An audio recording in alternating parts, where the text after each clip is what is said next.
Minister of International Relations and Cooperation. That's Ronald Lamula. That interview coming to you at the top of the hour 7. Then we'll have another take in this hour with Advocate Thembeka Ngcukaitobi, a senior legal practitioner and the author of the book The Land is Ours. And that conversation is coming up at about 6:45, so within this hour. You'll know about the writings of Thembeka Ngcukaitobi on issues of land. He really is an activist and champions the cause of the restoration of land rights. So he will weigh in on this and basically cut through the noise and give us a sense of what the Expropriation Act is and what it is not. So those are the main interviews. Of course, a bit later on, we will tell you about Johannesburg's water woes. Johannesburg, we are told, is grappling with a severe water infrastructure crisis. And this has come out from the city's 2023 and 2024 annual report. So we'll give you a sense of how the authorities are responding to that, as well as talk a bit after 8 o'clock. We'll be talking a bit about today being World Cancer Day, and it is marked under the theme United by Unique. This day serves as a reminder of the global fight against cancer, and in this country you will know that cancer remains a significant public health challenge. So that's a flavor of what the road ahead, the signposts of the next 3 hours. But as usual, I'd like to start with this and just put on the table what is exercising my mind and hoping that you will indulge me in conversation. It could not be any different, really. I've been thinking about the same issues that you've been thinking about over the last 24 to 48 hours. And I'm building on what started yesterday, what the conversation I sought to start yesterday. Yesterday, I teased out the concept of patriotism, invoked the concept of patriotism, and it was in relation to the questions of accountability for our government's actions, the SANDF's strengths and weaknesses, and that was being raised, as South Africa faced off, diplomatically at least, faced off with Rwanda last week. And I was asking the question of whether, patriotism dictates that because we have this standoff with Rwanda, we should agree with everything and never question our own actions in relation to that situation. That was the question I was asking yesterday. But this morning, I want to build on that theme.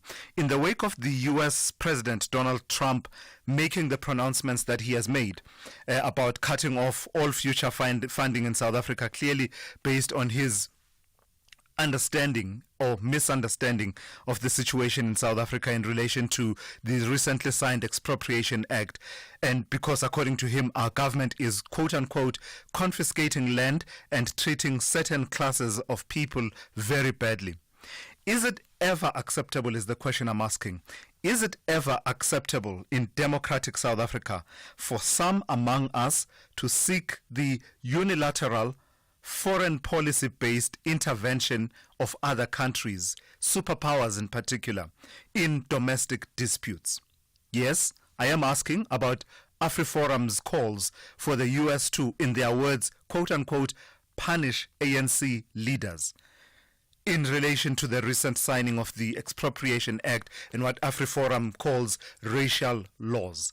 Is it ever acceptable for any of us, no matter our differences, to seek the unilateral foreign policy-based intervention of other countries such as the United States, given the history and background of the US's intervention in various countries around the world? Put differently, is it ever in our best interests for the United States to intervene in domestic policy disputes in the manner that AfriForum is calling for, especially, I ask this question, especially in the context of the recently signed Expropriation Act?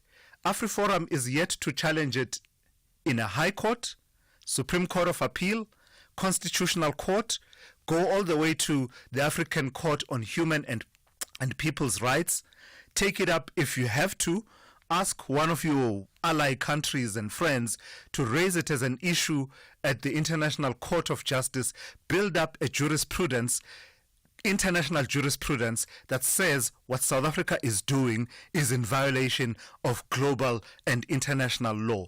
within the absence of that, is it ever acceptable to go directly to your friends who are superpowers and say, intervene, punish ANC leaders over a policy that you've not bothered to challenge in this country? Is it ever acceptable? I mean, if you know anything about our country's laws and the systems of the courts, if there's something wrong with the Expropriation Act, guaranteed, I'm willing to put a wager on it. I'm willing to bet that the Expropriation Act, if it's unconstitutional or any element thereof is unconstitutional, you and I will be talking a different language by this time next year, or by the end of next year. We will be talking about that act in its entirety of that section, or that section that is unconstitutional having been struck down. So what gives AfriForum the right to skip all of these processes? The Employment Equity Act appears to be another one that is a gripe for them. Has it been challenged to its full extent within our legal systems and the other systems that are possible, the African Court on Human and People's Rights, etc., everything that I've mentioned? So what entitles AfriForum to go all the way straight and ask for a unilateral intervention of the United States, where you know that there won't be all these natural justice questions where we'll state our case and the U.S. administration will hear the South African case and adjudicate on it? And who has made the United States the adjudicators of domestic policy disputes? Weigh in on that. I don't know what you think. I don't think it's ever in the interests of South Africa. I don't think it's ever patriotic, given that you have the checks and balances that you have, and you've not exercised them, and you go directly to your friends. It's a different story, and I'll say this very quickly. If you wanted to juxtapose it with the international solidarity that the anti-apartheid movement enjoyed from quarters around the world, there's just no comparison. With the apartheid situation, you're talking about something that had been accepted universally as being a crime against humanity. You're talking about these other avenues I mentioned, including the international courts and international law, had the opportunity to weigh in on this situation and found it to be unjust, and therefore it became a global movement. But here, you're going straight to your friends. And look what's happening now.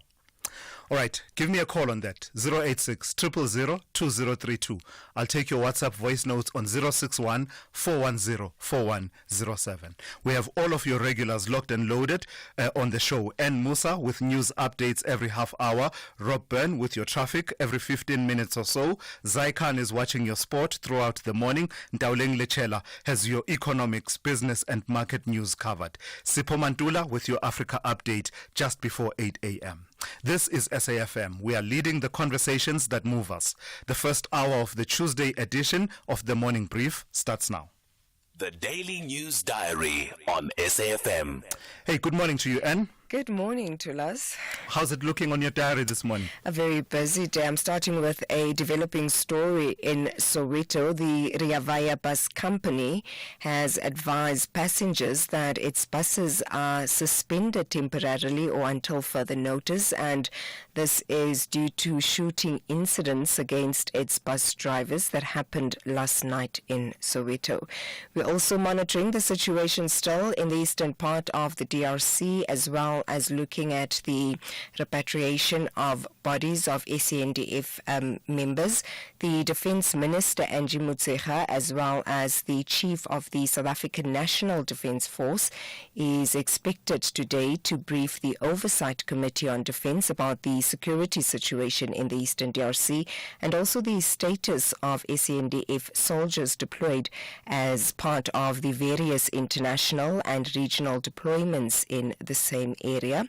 We're looking ahead to expectations ahead of President Cyril Ramaphosa's State of the Nation address that's taking place on Thursday, and it will be the first time that the President delivers the SONA as the head of the Government of National Unity that came into power following the results of the May elections last year. The EFF held a media briefing yesterday, the EFF calling for the closure of the Rwandan embassy in South Africa, saying that there's no need to continue diplomatic relations with a country that undermines its sovereignty. And the party leader has urged the president to take some strong action against Rwanda.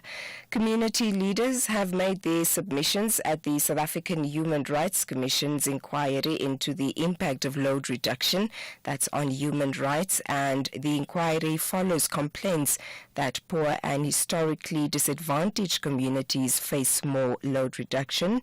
But speaking at the inquiry yesterday, the City Power spokesperson Isaac Mangena said that the grid has stabilized and load reduction has been suspended.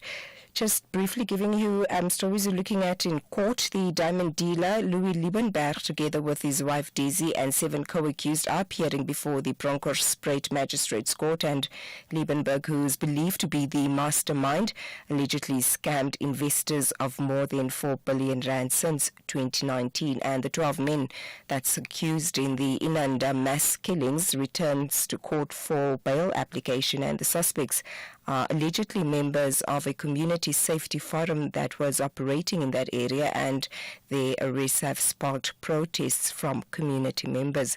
Some of the stories that we're focusing on this morning. All right, and thank you for that. We are watching that situation regarding the Rea Vaya bus service and the disruptions following a shooting that took place this morning. We'll bring you updates as soon as we are able to line up some kind of an update for you. Thulasizwe Simelane on SAFM. So let me give you a sense of what your weather is looking like this Tuesday morning. We have one warning. It's a yellow level 2 warning, and it is for severe thunderstorms resulting in hail, heavy downpours and strong damaging winds, leading to localized flooding of susceptible areas and roads, and localized damage to infrastructure, and that is expected in places over the eastern parts of the Eastern Cape, as well as the Mpumalanga Highveld and northwestern parts of KwaZulu-Natal. The rest of your weather looks like this. Pretoria will be partly cloudy with isolated afternoon showers and thunder showers, with a minimum temperature of 19 and a maximum of 29. Johannesburg, partly cloudy with isolated afternoon showers and thunder showers, 18 to 28. Mbombela, cloudy with fog patches in the morning, otherwise partly cloudy with isolated showers and thunder showers, 20 to 32. Polokwane will be partly cloudy, 18 to 31. Mahikeng, partly cloudy with isolated showers and thunder showers, 20 to 32. Bloemfontein will be partly cloudy with isolated showers and thunder showers, 19 to 36. Kimberley will be partly cloudy with isolated showers and thunder showers, 20 to 37. Cape Town will be fine with a minimum of 17 and a maximum of 27. George will be fine at first, becoming partly cloudy in the afternoon, 16 to 24. Gqeberha will be fine, becoming cloudy in the afternoon with isolated light rain from the evening, 18 to 25. East London will be fine, becoming partly cloudy, 19 to 22. Durban will be partly cloudy, 22 to 32. Richards Bay will be partly cloudy with a minimum of 23 and a maximum of 37. And finally, Pietermaritzburg will have morning fog patches, otherwise partly cloudy with isolated showers and rain, 17 to 37. The National School Nutrition Program and social grants are instrumental in ensuring that children's needs for food and other essential services are met. We need a minimum health promotion levy of 20% on all sugary drinks to support social protection initiatives. Find out more on the next episode of Chew on This at heala.org, HEALA.org, on 30 January from 3 p.m. Whether it is a CCMA referral, problems with a mechanic, or unfair blacklisting, Clientele legal plans are affordable, and you receive up to 670,000 rands worth of legal services per year. We cover civil, criminal, and labor-related matters. Our legal team will be your support 24 hours a day. SMS SAFM to 32195. That's SAFM to 32195. Clientele General is an authorized FSP and a licensed non-life insurer. T's and C's online. Standard rates apply. So why should I use We Buy Cars if I want to sell my vehicle? Because We Buy Cars buys cars. But will I get the right price? Of course. We Buy Cars buys thousands of vehicles and knows exactly what every vehicle is worth. Their buyers deliver exceptional service and pay you immediately. And how do I know what they'll pay for my vehicle? It's easy. Visit webuycars.co.za or use the We Buy Cars app. Follow the simple steps and voila, you'll get a fantastic price for your car. We Buy Cars. Quick, easy, the best. We've upgraded. Our new GIS-linked national address database lets us connect with you better than ever before. By visualizing licensed and unlicensed households nationwide, we can ensure timely communication. Our payment reminders are a crucial tool to help you stay compliant and avoid penalties, empowering you to take proactive steps. Efficient electronic communication helps us collect fees seamlessly, bolstering the SABC's mandate in line with Section 27 of the Broadcasting Act. TV licenses. Pay yours, make a difference. Worldview Update, bringing you closer to international or global news. 24 minutes after 6, we continue on a theme that we started yesterday, the U.S. President Donald Trump's announcement. This time we're focusing on the 10% tariff on all Chinese goods being imported into the United States. This new trade measure is part of broader tariffs targeting China and other countries like Mexico and Canada. While Mexico and Canada, and this is the interesting part, while Mexico and Canada quickly promised retaliatory tariffs, China has vowed to file a complaint with the World Trade Organization. So let's delve into China's response to the tariff increases that have been announced by the U.S. President. I'm joined by Professor David Munyaye, who is the Director for the Center for Africa-China Studies at the University of Johannesburg. Prof, good morning, and thank you for your time. So Mexico and Canada were swift, especially Canada, swift in saying, we will hit you back with tariffs. You would have thought that would have been a similar response to China, but it hasn't been. The response has been almost a muted one and low-key, really, that says we're going to lodge a complaint with the WTO. What are we to read into this non-dramatic response on the side of China? China plays a long game in most of its moves in international relations. I think if you look at it, President Xi Jinping will demonstrate that he is pro-globalization and therefore strengthening these institutions, WTO, the rules of the game on one hand.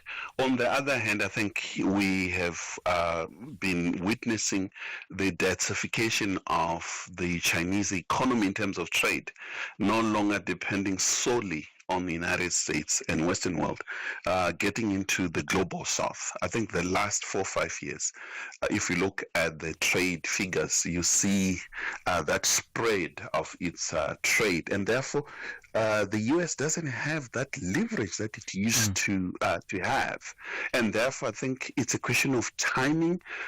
One doesn't really know when will China hit back. I think there were 25% tariff under the first Trump administration, which Biden kept, and therefore going for 10, it's way and above what they had done previously. So this is massive, with a huge implication on trade between the two countries, and it will have that ripple effect with globally. You're right to point out, and it actually skipped my mind, that this 10% is in addition to the tariffs that were already in place, introduced by Trump in his previous administration and kept throughout the Biden administration. You're absolutely right to point that out.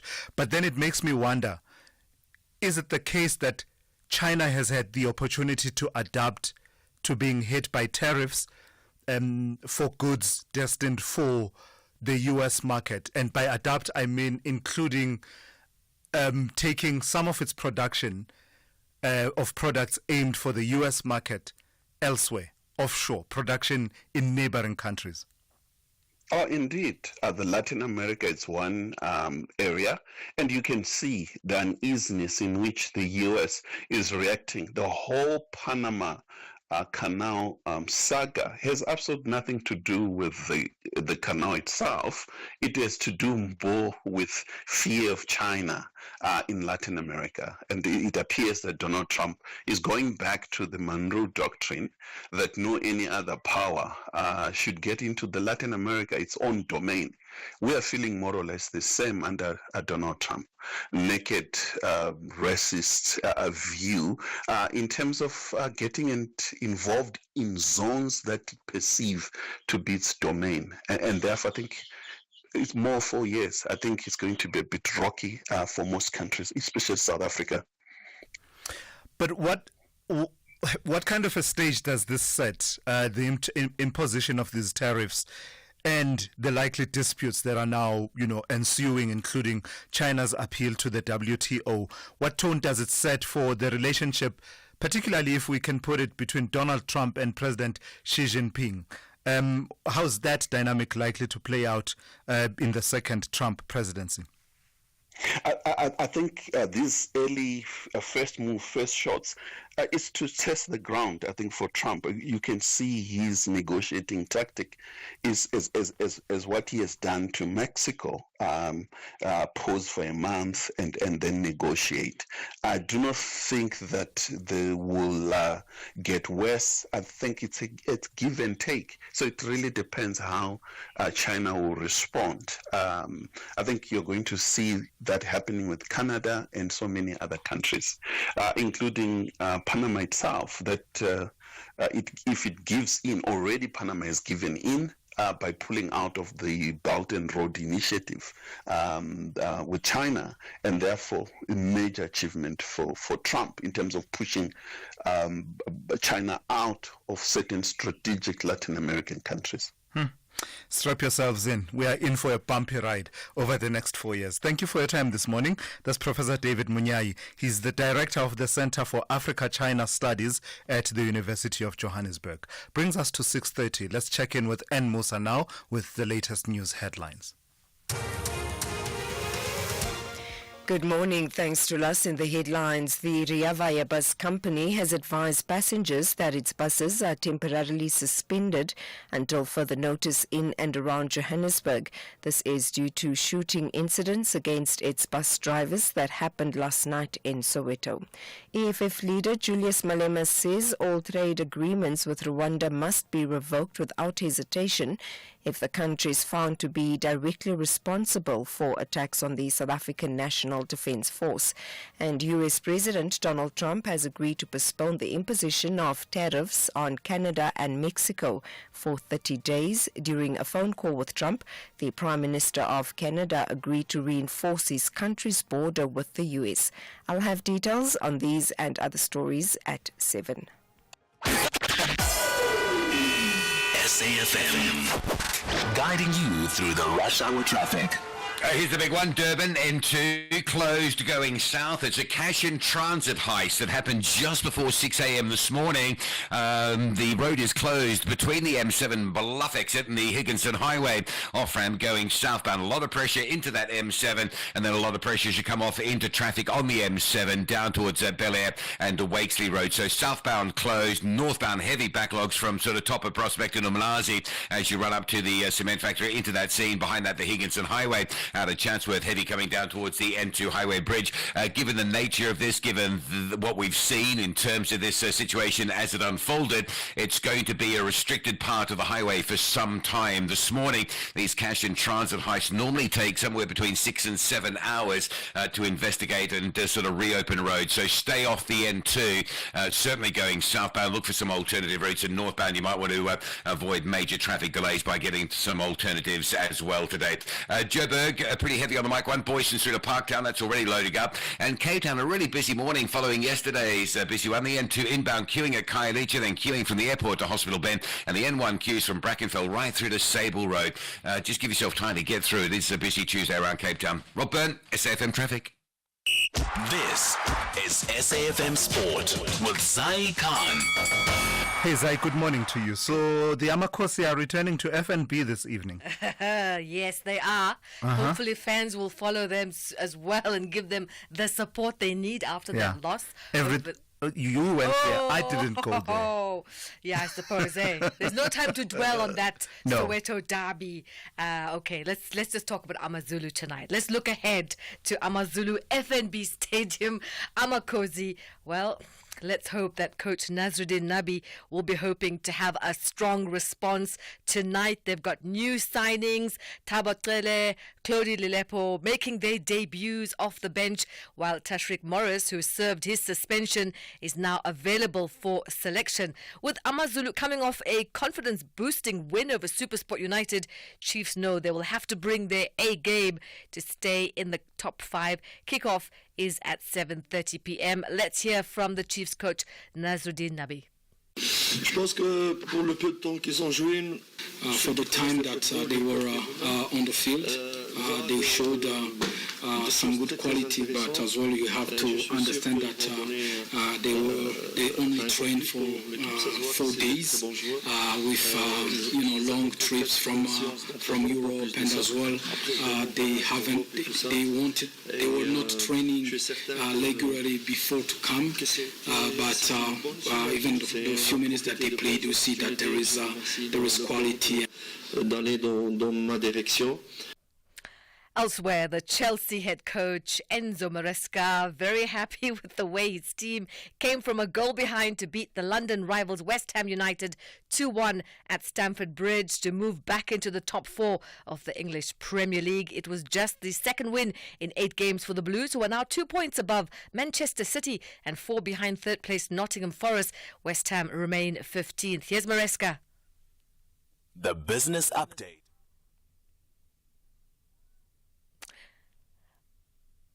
I was very happy, especially because I consider tonight's game probably the toughest game in terms of mentally, because, in this moment when teams come here and just they sit back waiting for our mistake, there is no space to attack, you need to be patient. And first half, we were playing in the opposite side, but there was no space. 11 players, Bowen marking Caicedo, they just allow us to play with Tosin with the ball.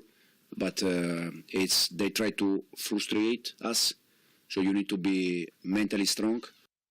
More soccer. Tottenham Hotspur have agreed to sign France under-21 forward Matthias Tell from Bayern Munich. The structure of the deal is yet to be confirmed. On to rugby. The Lions have confirmed the immediate departure of Sanele Nohamba after granting the versatile playmaker an early release from his contract.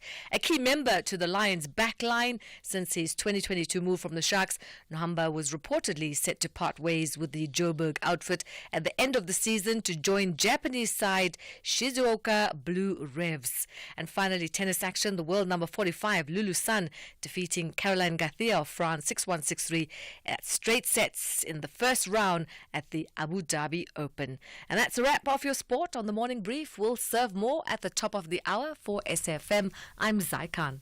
The Business Update on SAFM. Let's say good morning to Ndauling Lichela for the first update of the morning. Good morning to you, Ndauling. So we've just been talking a few minutes ago about the tariffs imposed by Trump on China, but it seems that he is giving Mexico and Canada at least some temporary reprieve. That's right, Sula. So U.S. President Donald Trump temporarily calling off his plan to impose new U.S. tariffs on goods from Canada and Mexico, delaying the 25% tariffs by a month. Now, this is the third time in 2 weeks Trump has pushed back the tariffs, which were initially set to kick in on the 1st of February, then the 4th of February, and now in March.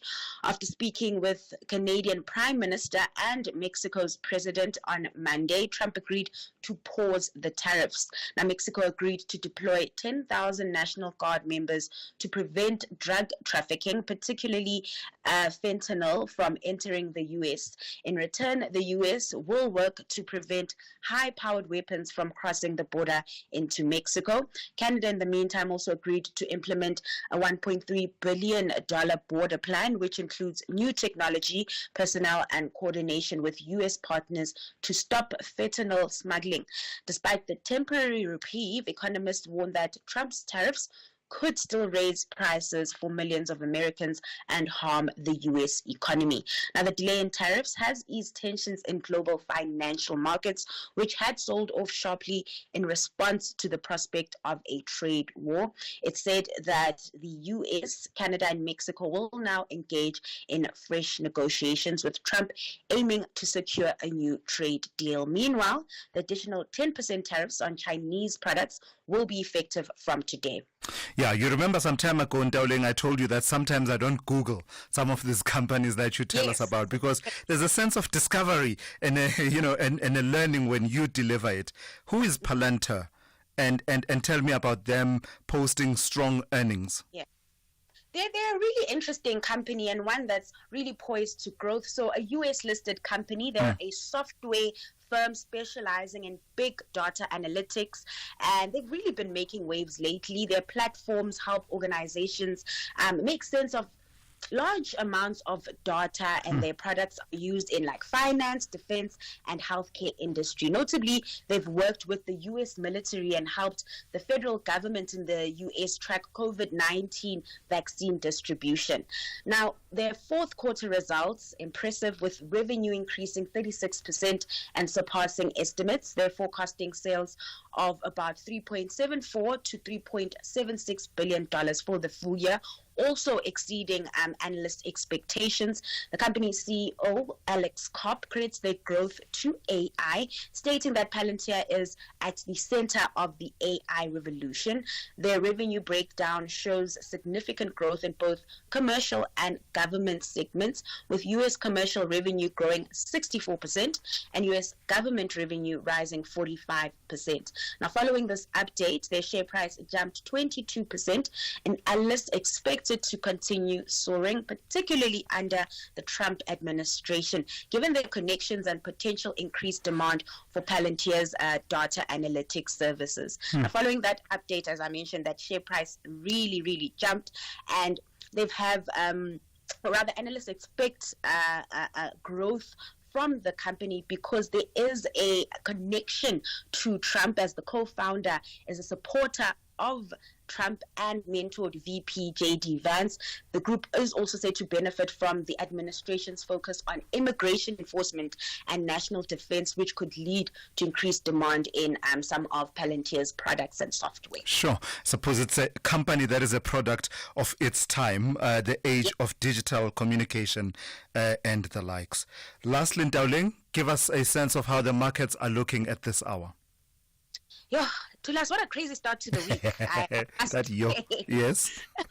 We saw traders really fleeing from riskier assets into safe havens. Now, while major U.S. indices closed lower overnight, we saw somewhat of a recovery from initial steeper losses as U.S. President Donald Trump delayed tariffs on Mexico and Canada. With that, the Nasdaq did take a hit, but it was lower than the hit it started with at the beginning of the trading session. It closed down 1.2%. Back at home, Trump policies also weighing on both the Rand and JSE. Now, recent U.S. actions have put pressure on emerging market assets. Specific to South Africa, Trump said he would be cutting off funding, citing land confiscations. Now, that also just weighing on local assets. The all share closed just over 0.5% lower, and the Rand hit lows of 19 to the dollar yesterday. We are starting to see a recovery this morning as it's sitting at 18.75 to the greenback. Over in Asia, stocks surprisingly starting the day in the green. This despite that additional 10% tariff on China coming into effect from today. All right, thank you for that. That's Ntauling Lechela. She'll be back with another update for you just after 7:30 here on the Morning Brief. With Ford's Blue Sky offers, get a new Ranger XL from just $5,899 per month, including our optional service plan. 10% deposit, prime is 4.75%, 40% residual. Visit your trusted Ford dealer today for Blue Sky offers, where our Ford Family Guarantee comes standard. Limited time offer while stocks last. T&Cs apply.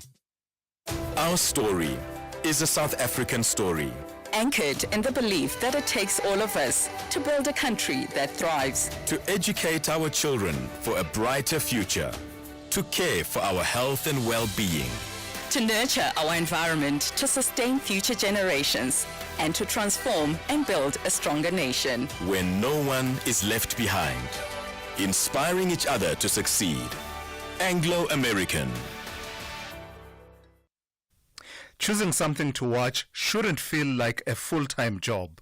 Scrolling, second-guessing, and landing on the same comfort show just to dodge the "you started without me" chat with Bay. Here's something that's actually faster than choosing a show: getting your car covered online with Santam. It takes just 2 minutes. To switch, visit santam.co.za. Santam, this is freedom. Big stories of the day. Hashtag the morning brief. All right, let's bring you this story now. There has been widespread, and this is an understatement perhaps, there has been widespread reaction to President Cyril Ramaphosa's decision to sign what was the expropriation bill into the Expropriation Act, and particularly in light of what the U.S. president has decided to do. You'll know that the U.S. President, Donald Trump's move to cut all future funding to South Africa over the new law, some experts have stepped up their efforts to better explain the implications of the bill. So let's try and do that once again. I'm joined now by Advocate Thembeka Kaitobi, who is a senior legal practitioner and one of the leading thinkers on issues of land reform and land restitution, and the author of the book, The Land is Ours. Good morning to you, Advocate, and thank you for your time. So I think let's start with the latest critique, understanding, misunderstanding, disinformation, I'd call it that, around what the Expropriation Act is. It's been framed as Donald Trump as confiscation of land. Can, in any of its provisions, can it be read, the Expropriation Act, can it be read as a large-scale confiscation of land? No, it's a falsification. There's no basis whatsoever for the claim that this law will permit confiscation, whether at a micro or micro scale. In fact, we made this law precisely in order to avoid arbitrary confiscations of land, either by private players or by the state. Without this law, there is a real risk that we might face arbitrary invasions, arbitrary confiscations, arbitrary deprivations. This law will set clear procedures for the state, for the individual, and it will also impose the judiciary as the final arbiter. So, Advocate Kaitobi, I did an exercise of reading some provisions of the Act against the Constitution, and I was struck by the similarities. So if we park the provision about where it is possible for just and equitable compensation to be calculated to be nil, to what extent does the argument that this Act introduces nothing new from what is already there in the Constitution, to what extent does that argument hold true?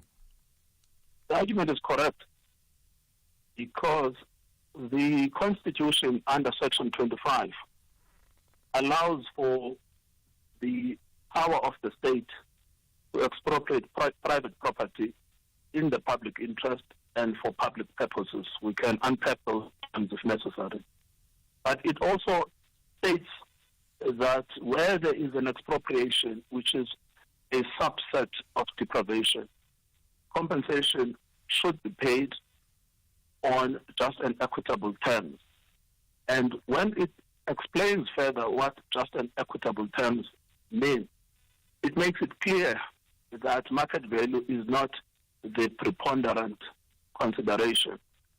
So even in respect of the so-called nil compensation, it is not an invention of the Act. It's an elucidation that in certain circumstances, justice and equity would require nil compensation.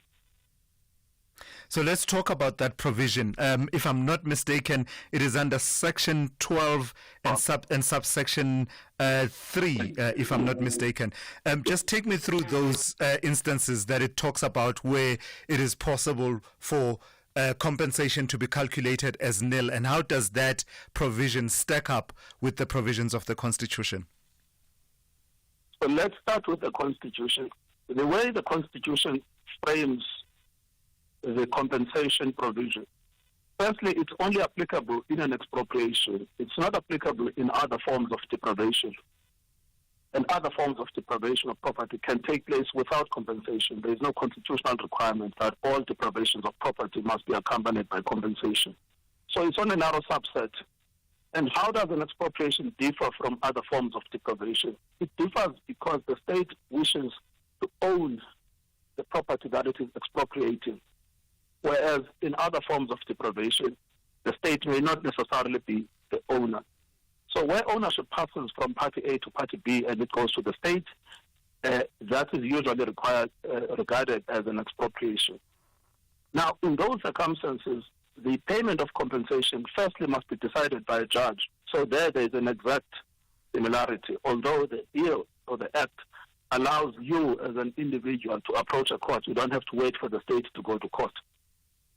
Secondly, where it comes to the determination, the Constitution says the time, the manner, and the amount ought to be decided by a judge. The act is the same. And then the Constitution also says you have to take into account a range of factors, including investment by the state on the land. So sometimes you will find that the state's investment exceeds the value of the land. And that may also be a factor to be taken into account on nil compensation. But there are also other categories, land that has been illegally obtained. There is no reason why the state ought to pay compensation of any kind in those circumstances. Yeah. Or where the amount of money that's needed. I usually make the example. You want to buy a piece of land, and this is a real case that happened in Ekurhuleni. You want to buy a piece of land. It has been invaded by unlawful occupiers. It will cost you more to remove the unlawful occupiers than the value of the land. So in those circumstances, there's no reason why the state ought to pay compensation at all. Right. Lastly, Advocate, what in your mind is really at play here? Given what you've just outlined and juxtaposing with what the Constitution provides for, the resistance and pushback against this Expropriation Act, what's really at play here? Well, this is the old, Thulasizwe, I was involved by Minister Toko Didiza, who was then Minister of Public Works, in 2008 as part of her drafting team in the first version of the expropriation bill, which did not even have a nil compensation provision. It was severely resisted. The Banking Association, the banks opposed it. The farmers' associations, the property owners, they opposed the very notion of an expropriation. And the later iterations have gone further, because the later iterations that came after 2018 came on the back of an attempt to amend Section 25. And I was one of those who opposed the amendment of Section 25, arguing that most of this should be packaged in legislation. So what we have is a well-coordinated but deeply vested property class that resists any form of movement on property rights. That's really at the heart of it. Now, it manifests itself in different ways. It's political. Sometimes you hear the noises by the DA. Sometimes you hear the noises by AfriForum. Sometimes you hear the noises by Freedom Front. And what has now happened is that it's also gained a global right-wing attention in the form of the mouthpiece, which is Donald Trump. Yeah. Advocate, thank you. I've got to thank you for your time and your insights this morning. That's Advocate Thembeka Ngcukaitobi, who is a senior legal practitioner and one of the leading thinkers on issues of land reform and land restitution. He is also the author of the book, The Land is Ours. SAFM, guiding you through the rush hour traffic.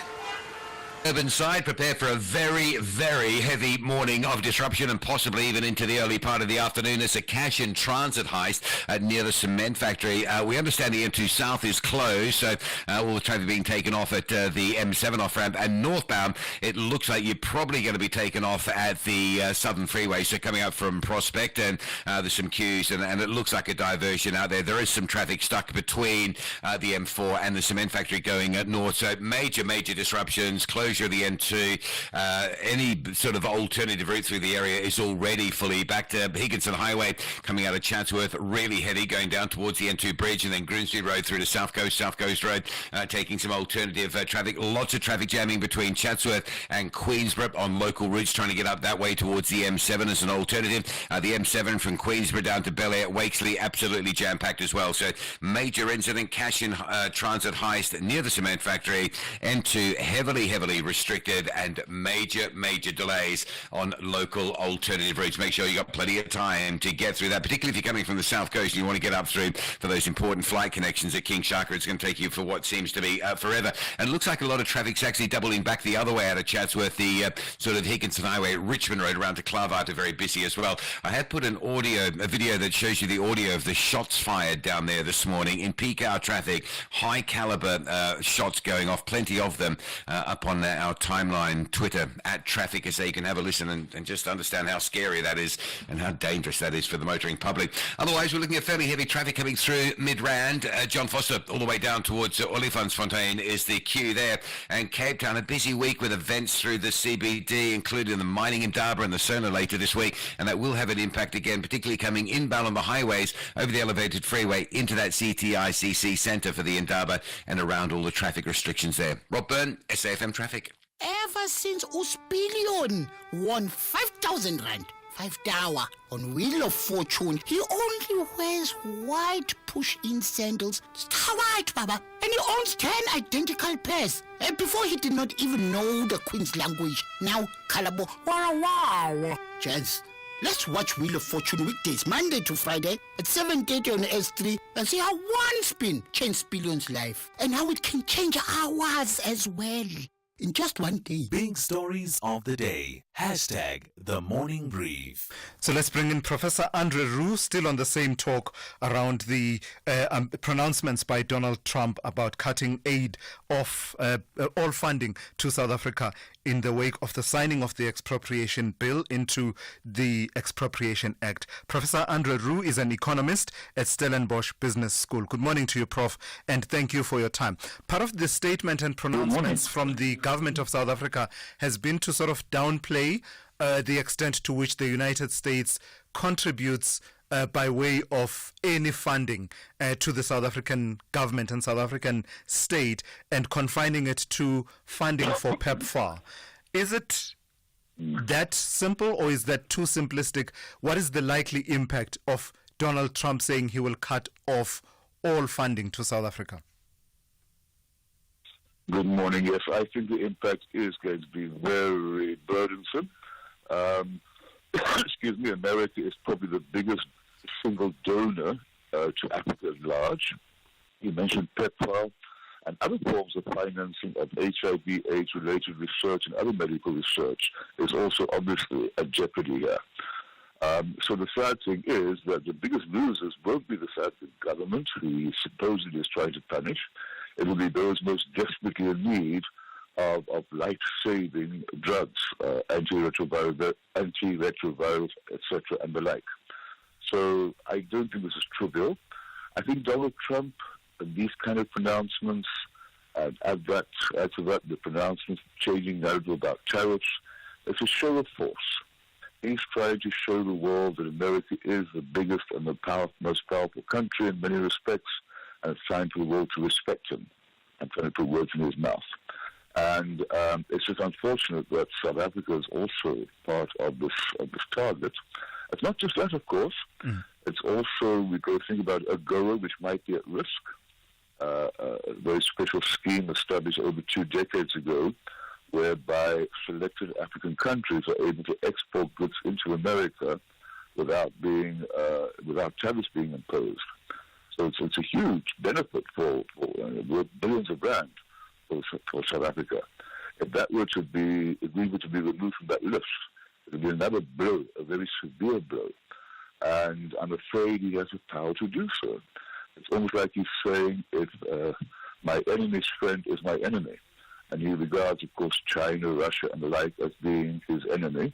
So anybody who aligns themselves, in his opinion, to his enemies is by implication his enemy, and he's going to show them, if you don't toe the line, I'm going to punish you.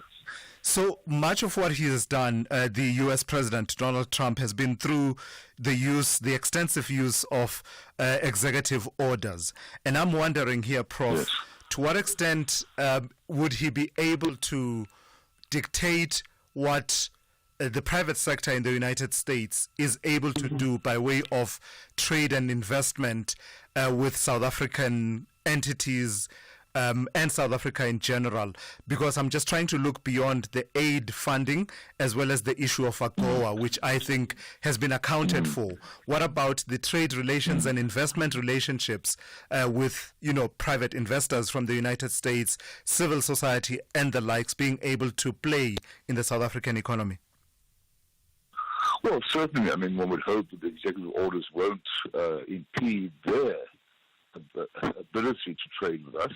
And that means, of course, is imperative upon us in South Africa to create and maintain an image of a country worthwhile investing in. In other words, we need to think about the age-old saying that says capital, or if you like investment, moves to those places where it is well treated and well rewarded. So we need to be able to offer good returns on investment, but also we need to offer an environment in which investors feel safe. Safe in the sense that their money will be safe, investment will be safe, they'll be able to repatriate their profits, they'll be able to withdraw the investment if they so wish.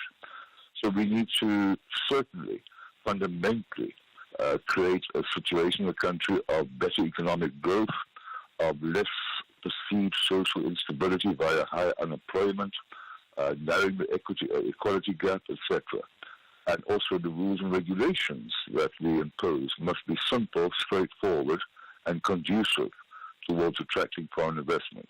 Yeah. And you're right. Foreign investors, business people often look beyond pure politics. They're looking for a good deal. So we need to be able to offer them a good deal. All right. Thank you for that. Thank you for your time and your insights this morning. That's Professor Andre Roux, who is an economist at Stellenbosch Business School.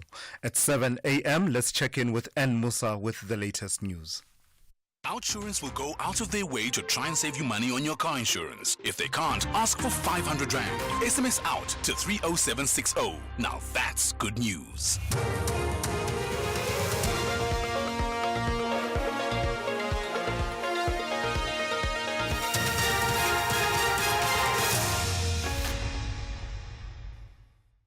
In our top stories, Ria Vaya bus driver shot dead and Trump paused Canada tariffs for 30 days. Good morning. Police are investigating a murder case after a Ria Vaya bus driver was shot dead in Protea Glen in Soweto last night.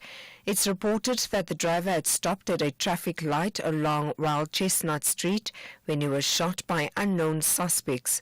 The Ria Vaya bus company has advised passengers its services are temporarily suspended until further notice. Gauteng Police spokesperson Dimakatso Nebuhulwi. The police are investigating a case of murder. The motive of the shooting is unknown at this stage, and the police are following up on all the leads as the investigations continue. 4 suspects will appear in the Vicksburg Magistrates Court today in the Free State after they were arrested in connection with the killing of a police officer, Justice Sipua. He was attached to the Vicksburg Crime Intelligence Unit. Hawk spokesperson Katlego Mogale says the 4 Lesotho nationals who are in South Africa illegally were arrested by the Free State multidisciplinary team led by the Hawks following an intense investigation. Mogale says on the 21st of January, 2 men arrived at the police officer's home. One of them shot at the officer. Diamond dealer Louis Liebenberg, together with his wife Daisy and 7 co-accused, are set to appear before the Bronkhorstspruit Magistrates Court in Gauteng later today.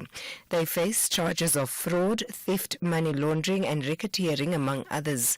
The accused were arrested in Gauteng and the Northwest during a multidisciplinary operation in October last year.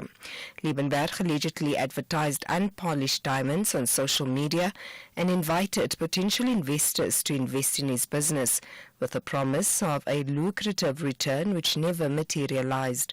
The investors were allegedly scammed of more than 4 billion rand since 2019. The matter was postponed for further investigation. The Anglican Church of Southern Africa will address the media today following the release of the findings of an inquiry into matters relating to John Smith, a serial abuser associated with the Church of England. He died in South Africa in 2018. A review by the Church of England found that Smith groomed and physically abused boys in England and Zimbabwe for decades. It's believed that as many as 130 boys and young men were abused starting in the 1970s. The inquiry, announced in November last year, was to establish how the Anglican Church handled a warning it received from the Church of England of criminal findings against Smith. Andile Mbanjwa reports.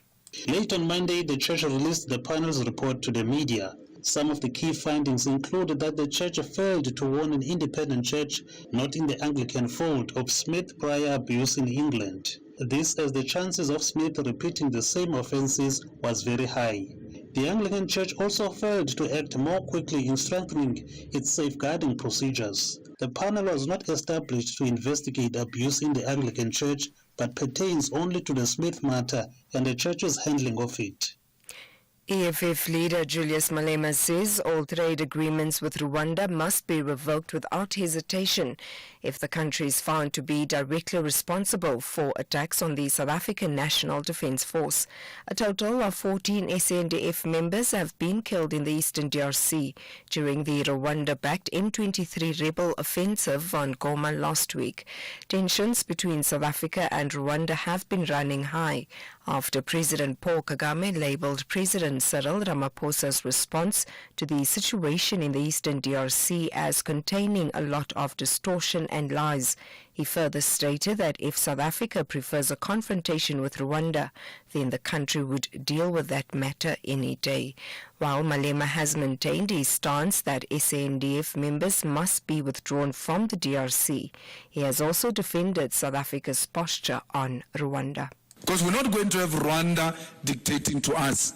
And Kagame speaking to Cyril the way he was doing. We know Cyril is weak, but he remains a president of our country.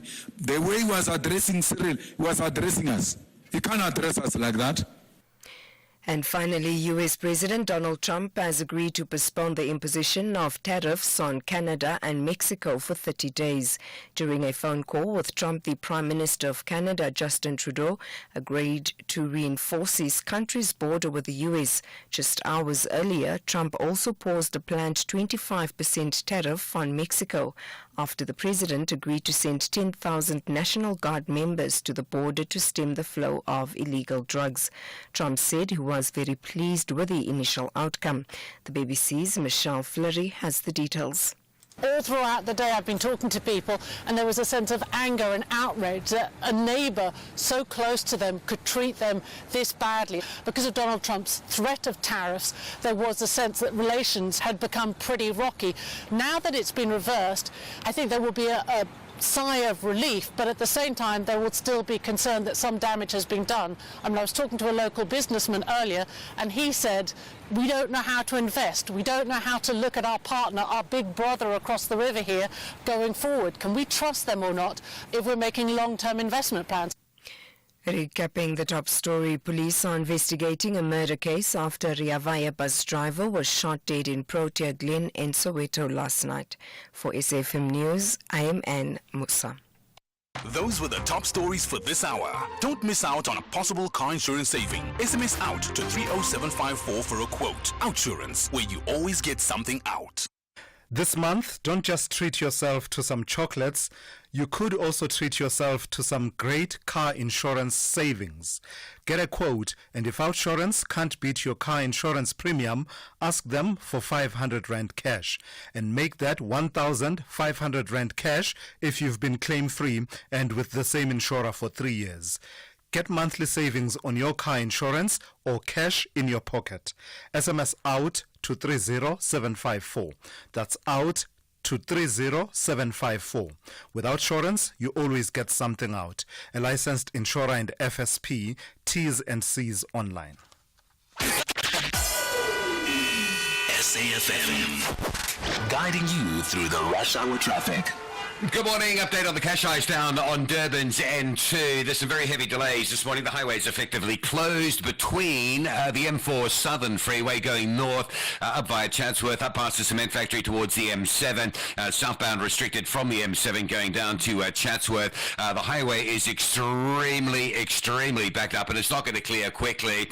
These scenes normally take 6 or 7 hours to process, so just expect a morning of extremely heavy delays. And it's not only the N2, any route that operates as a side road or an alternative route is jam-packed, particularly coming from Toti up in towards that sort of Umlazi, south of Durban area. Higginson Highway, the run from Chatsworth up to Queensborough, motorists going out as far as Shell Cross and Clarvata to divert that way. M7 Bluff-bound from Queensborough, Higginson Highway to the N2 in Grimsby Road, the South Coast Road moving out of that area up to Clarewood. Everything is under some real pressure this morning because of the big volume on the N2 that's being taken off and shipped onto alternatives. So make sure you've got plenty of time to get through. If it's not essential to travel, don't travel at this hour. Let at least have a go, at least after the back end of rush hour. But the back end of rush hour is going to be slightly later this morning because of that.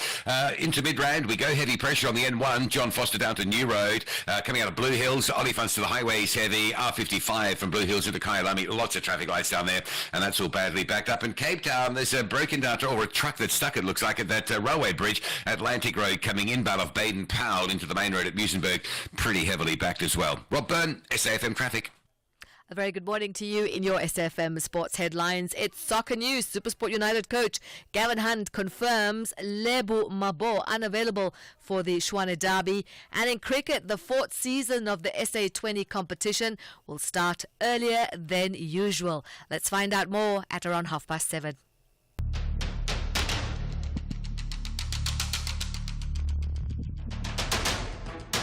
The Morning Brief with Thulasizwe Simelane.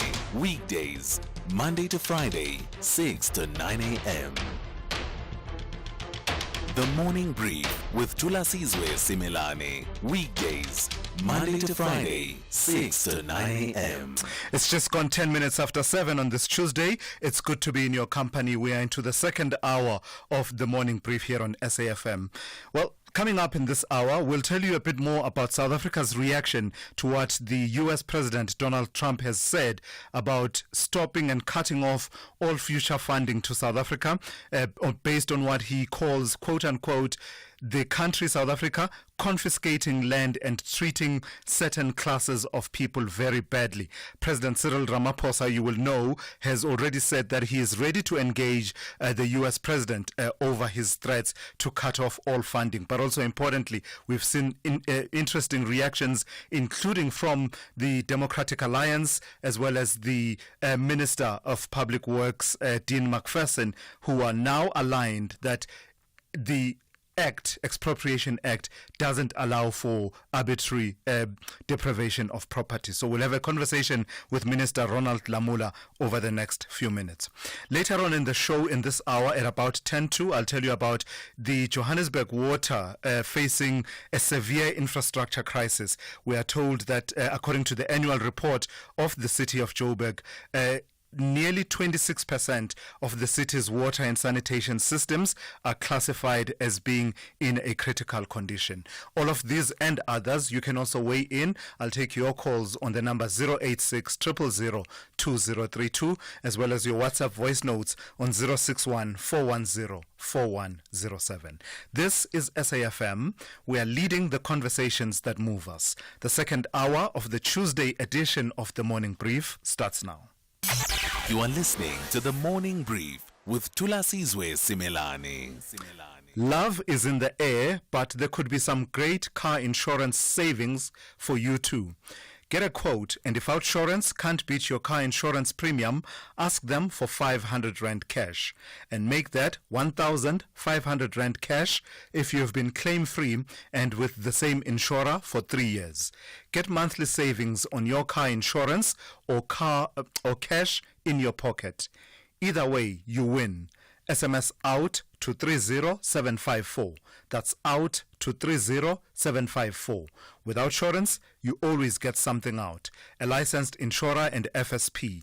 T's and C's online. Big stories of the day. Hashtag the morning brief. So let's start our coverage in this hour here. President Cyril Ramaphosa says he is ready to engage the U.S. President Donald Trump over his threats to cut off all funding to South Africa. In a post on his Truth social media platform, Trump has accused South Africa of, quote, confiscating land and treating certain classes of people very badly, end quote. And this is an apparent reference to the Expropriation Act that President Ramaphosa signed into law in January. Let's speak to the Minister of International Relations and Cooperation, that's Ronald Lamola. Good morning to you, Minister, and thank you for your time. When we say we are ready to engage the U.S. President Donald Trump, I assume that we are basing it on a misunderstanding, that he somehow misunderstands what the actual state of play is around the country's property rights and issues to do with the Expropriation Act. But is it a misunderstanding and not a political decision based on disinformation? Yeah, thank you very much to the and to the listeners. Indeed, as you are aware and as you have stated, the Expropriation Act does not provide for arbitrary deprivation of property or confiscation, as President Trump has pointed out. But it's a process that is fair and which is is dependent on the law itself.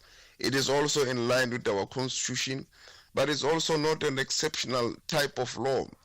All countries across the globe have a law that empowers government to act in the public interest or for public purpose. And in the US, it's called the eminent domain.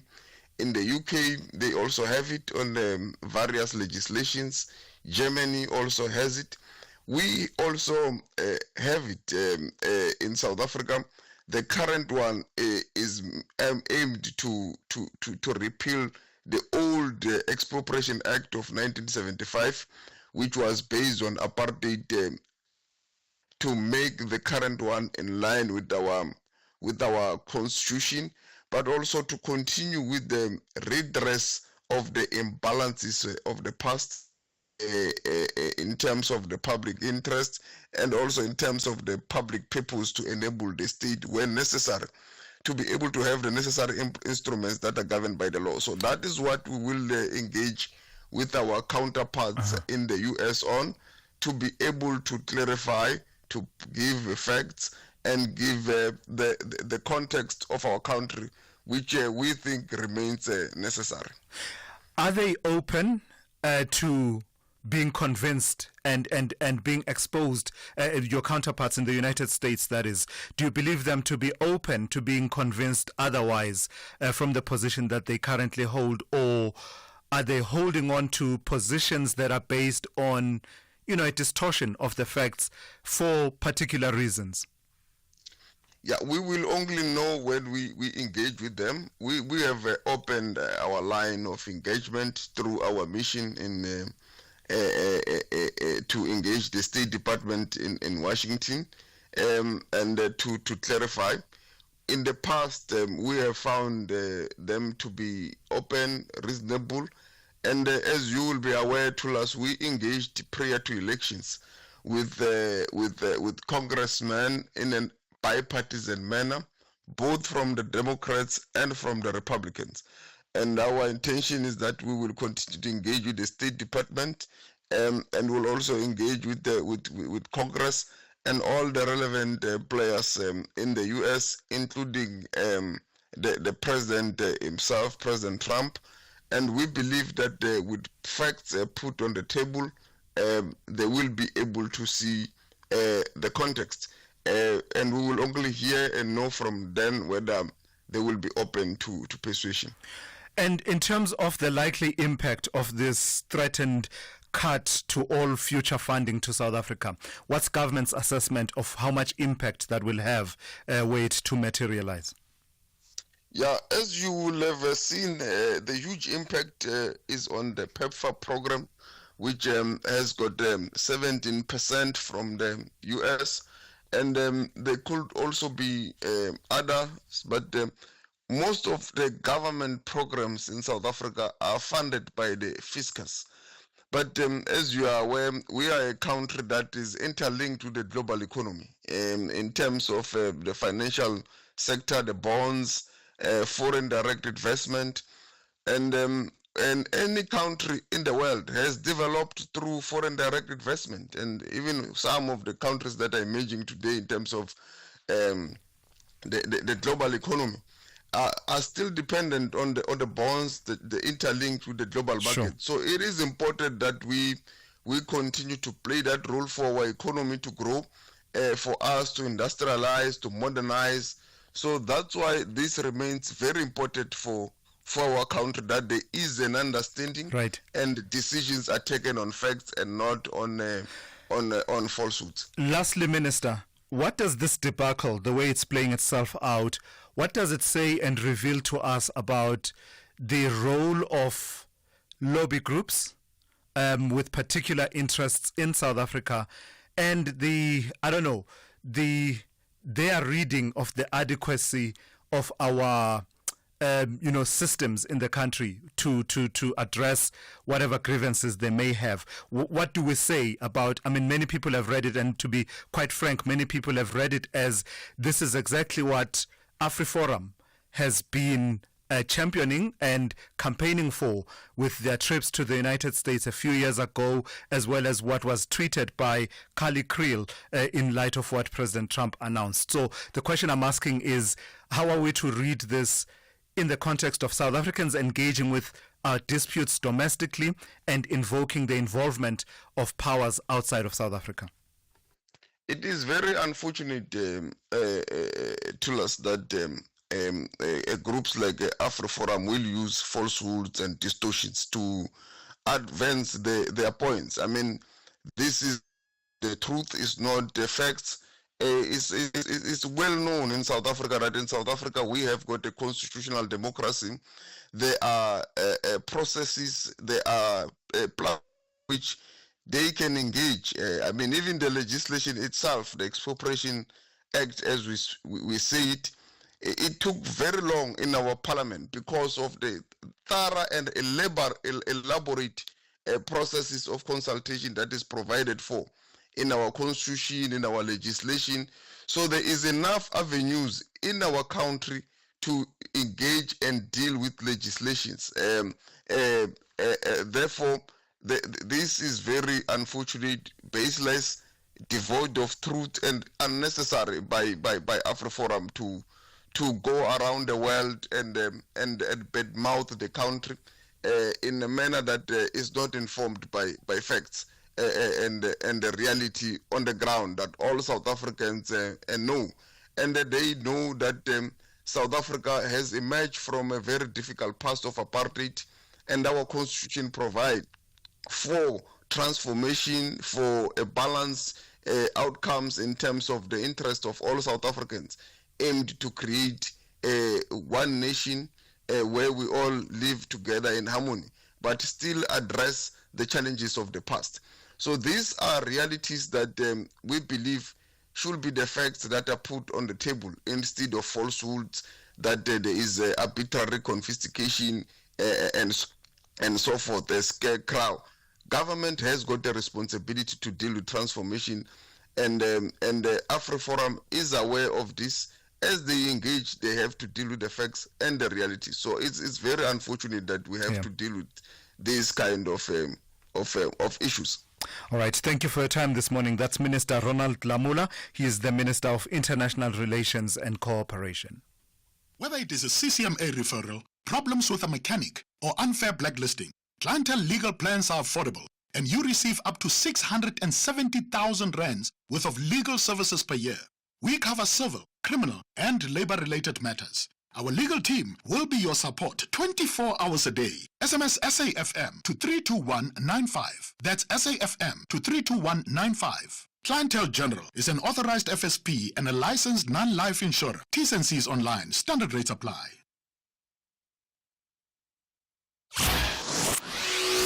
Thulasizwe Simelane on SAFM. 22 minutes after 7. Let's bring into the conversation Supra Mahumapelo, who is the chairperson of the Portfolio Committee on International Relations and Cooperation in the National Assembly. Good morning to you, Mr. Mahumapelo, and thank you for your time. So just your overall impressions as the committee. I saw you weighing in as well on these developments of the U.S. president taking this position that he has taken around saying that he will cut off all funding to South Africa because he believes the country has been confiscating land and treating certain classes of people very badly. Good morning, Thulasizwe, and let me also give my greetings to SAFM listeners.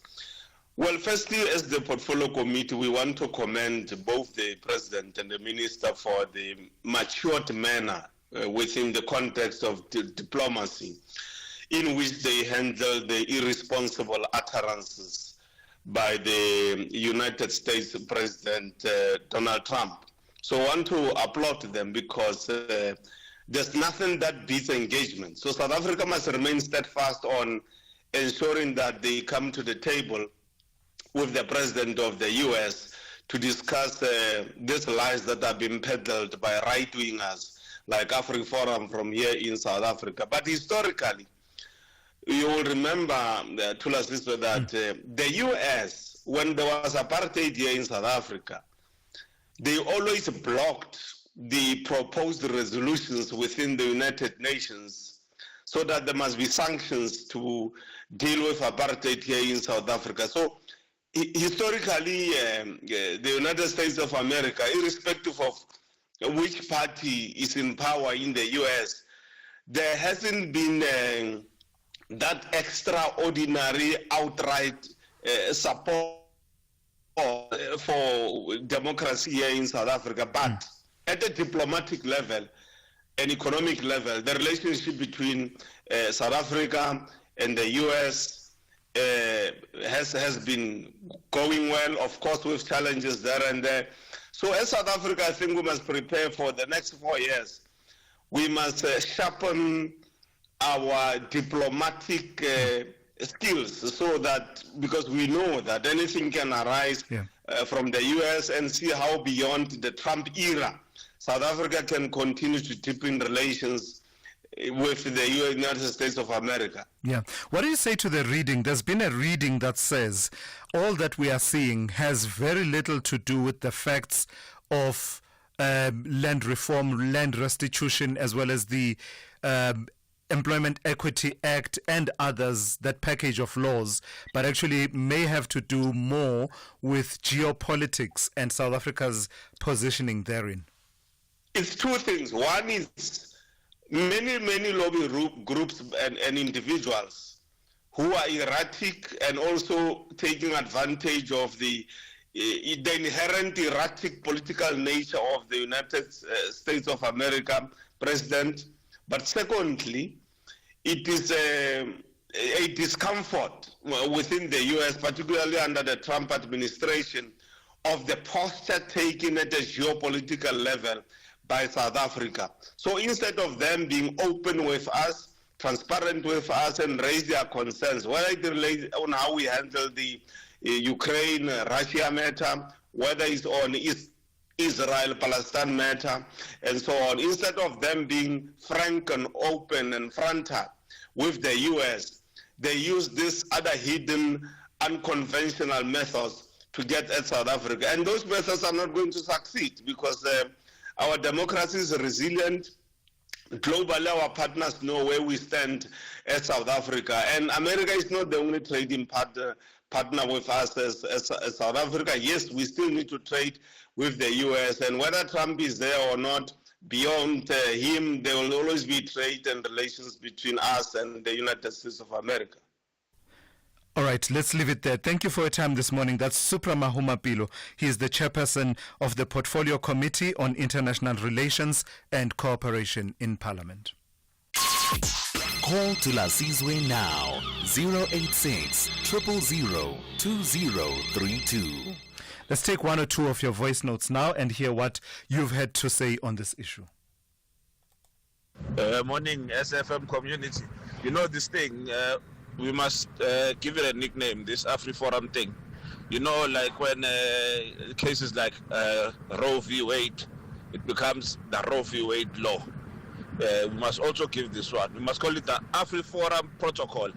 Whenever people are not getting their ARVs, because AfriForum went and spoke lies about South Africa. This one is called the AfriForum protocol. Spumelele in Pietermaritzburg.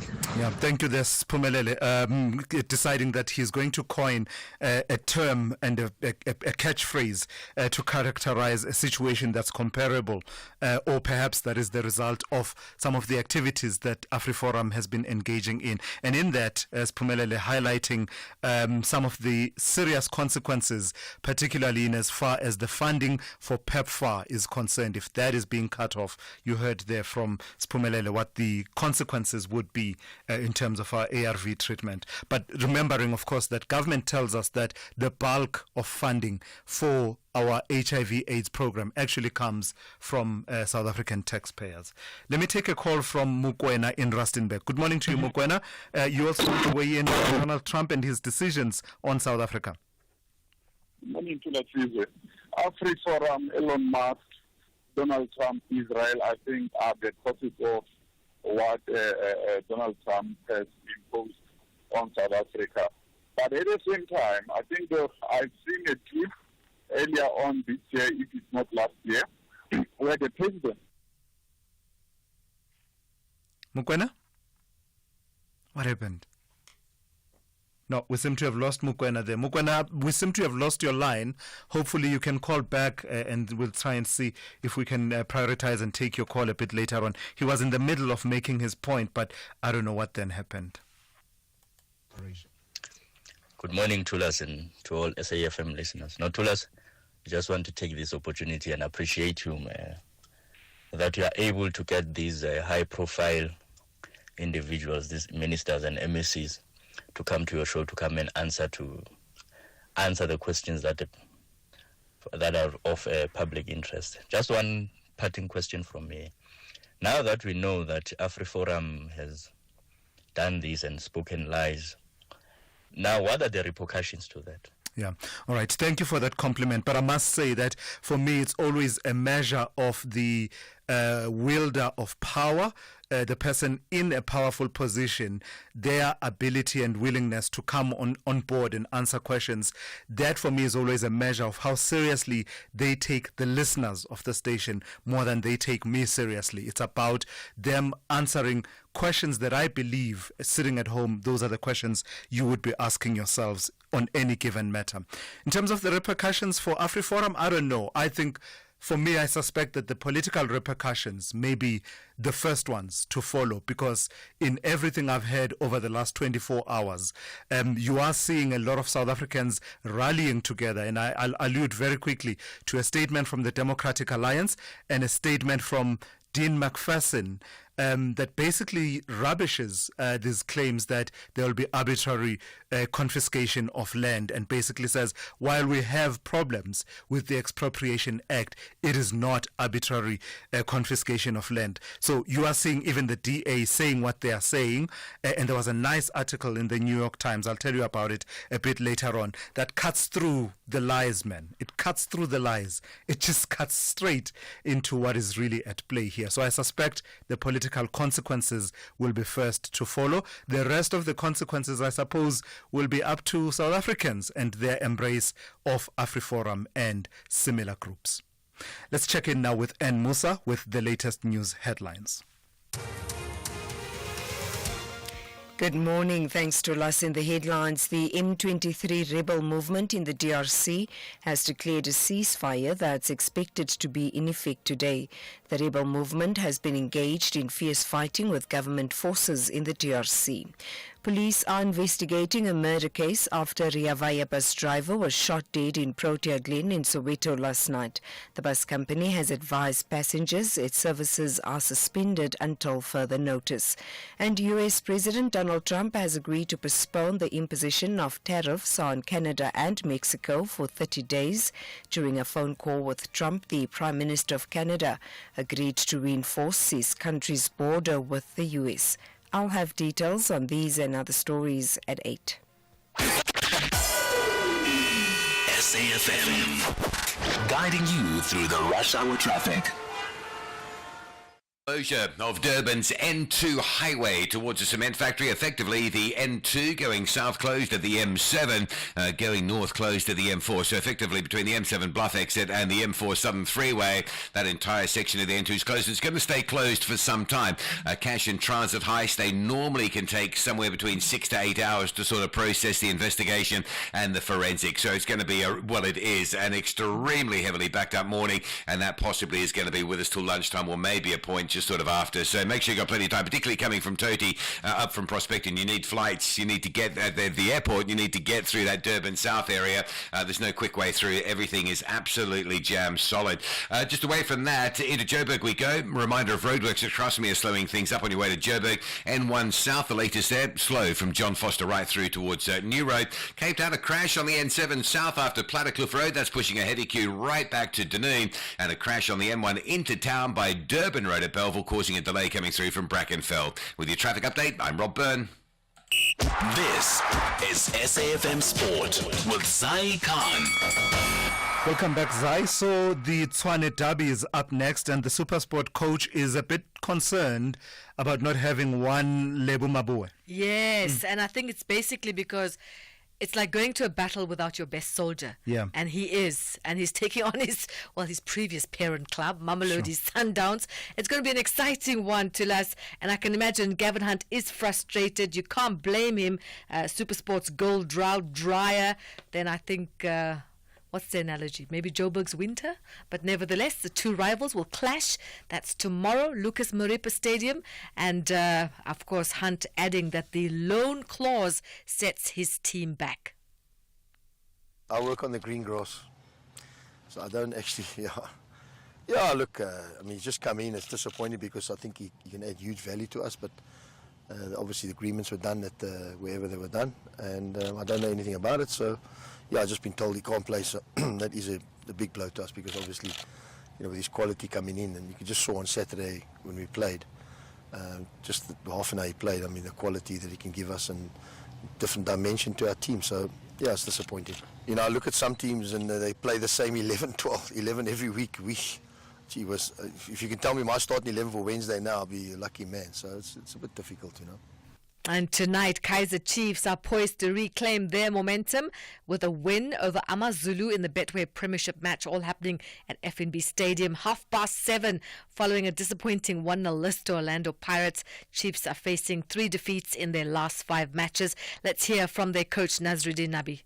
Je pense que pour le peu de temps qu'ils ont joué, for the time that they were on the field, they showed some good quality, but as well you have to understand that they only trained for 4 days with long trips from Europe, and as well they were not training regularly before to come, but even the few minutes that they played, you see that there is quality.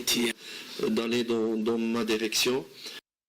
Let's go to the Chelsea head coach now, Enzo Maresca. Very happy with the way his team came from a goal behind to beat London rivals West Ham United 2-1 at Stamford Bridge to move back into the top 4 of the English Premier League. I was very happy, especially because I consider tonight's game probably the toughest game in terms of mentally. because, in this moment when teams come here and just they sit back waiting for our mistake, there is no space to attack. You need to be patient. And first half, we were playing in the opposite side, but there was no space. 11 players, Bowen marking Caicedo. They just allow us to play with Tosin with the ball, but they try to frustrate us. So you need to be mentally strong. And finally, cricket news, exciting things. The SA20 playoffs are here. MI Cape Town facing the Paarl Royals in qualifier 1 tonight in Gqeberha. Meanwhile, Sunrisers Eastern Cape take on the Joburg Super Kings in the eliminator tomorrow in Centurion. Now, looking ahead, SA20 organisers have confirmed the competition, the schedule for the next 3 seasons. Season 4 will start on the 26th of December this year, perfectly timed for the festive season, and will wrap up in January, just in time for the T20 World Cup in India and Sri Lanka. And that's it for now. We'll bring you more sport here on the Morning Brief at the top of the hour. I'm Zai Khan. The Business Update on SAFM. Good morning to you once again, Ndauling. Tell me about Anglo's De Beers and the new deal around diamonds that they have struck with the government of Botswana. Well, Thulas, just last week, Botswana's President Duma Boko confirmed that the government is in discussions to confirm a new diamond sales deals, and it's finally been sealed, as Anglo-American said. De Beers has successfully negotiated a new rough diamond sales agreement with the government of Botswana for their 50-50 joint venture Dipswana. Now, the agreement extends Dipswana's mining licenses beyond 2029 and establishes a new sales agreement for rough diamond production. Dipswana operates several major diamond mines in Botswana, including Jwaneng, Orapa, and Letlhakane. The new agreement is subject to regulatory approval and the issuance of new mining licenses. Until then, the terms of the existing agreement will remain in effect. Now, this development provides a boost for Anglo-American, which has been struggling to find a buyer for De Beers amid tough market conditions and declining demand for raw diamonds. De Beers and the government of Botswana reaffirmed their commitment to their 50-year partnership aimed at responsible diamond recovery, marketing, and sale. The collaboration seeks to ensure the sustainability of the global diamond industry while also enhancing the fiscal and societal contributions that diamonds provide to the Southern African country. ArcelorMittal South Africa has been in the spotlight for quite some time now over the last few months. Tell me about them warning of wider annual losses. When it rains, it really pours, Thulas, and this is really the case for AMSA. The steelmaker has said that it expects to report a wider loss than previously anticipated for its annual period. The company's headline loss per share is expected to decline by 165 to 174%. Now, we do know that AMSA has been facing significant challenges, including high logistics and energy costs, insufficient government policy interventions, and the rise of mini mills. These are some of the reasons the company decided to wind down its long steel business and focus on its flat steel plate production. The group is confident that a recovery will be underway once the closure of the longs business is complete, saying it'll be able to redirect funds to the flats unit. Now, the company has called on the government to raise tariffs on steel imports to save South Africa's domestic steel production. A possible bailout package of up to R1 billion is also being discussed, with the Public Investment Corporation, the IDC, and the Employment Insurance Fund potentially contributing to the rescue package. But the proposed bailout faces oppositions from those who fear it may not be enough to save AMSA and may require further bailouts in the future. And lastly, Ndauling, please give us another recap of the markets here at home and elsewhere in the world. So starting off in Asia, markets staging somewhat of a relief rally following a reversal of tariffs on Canada and Mexico. With that, we are seeing a 0.4% rise in the Japanese Nikkei. Back in the overall trend, though, in that region is China's Shanghai Index trading in the red as the additional 10% tariff on Chinese goods comes into effect from today. Over in the U.S., futures are in the red as traders remain cautious over Trump's trade policies while also eyeing earnings reports. And then coming back home, markets closing Monday downbeat, with the all-share falling just over 0.5% in the red, fueled by losses in the financial 15 down 1%. The rand in the meantime staging a recovery, sitting at 18.81 against the dollar this hour. All right, thank you for that. Ntauling will be back with one more update for you just before the resumption of trade on the JSE, and that's coming up just after 8:30 here on the Morning Brief. Africa Update on SAFM. For that, let's turn to Faith Mabera, who is a postdoctoral research fellow at Wits University. Sipho Mantula taking a bit of a breather this morning. Faith, good morning. Let's start in Somalia. Tell me about these strikes that have been carried out by the United States. They are said to be targeting ISIL targets. Yes, good morning. The airstrikes were conducted by the U.S. Africa Command in coordination with the federal government of Somalia. And as per local reports, they resulted in multiple militant casualties, senior key figures as confirmed by the Somali federal government. And according to initial assessments, no civilians were harmed.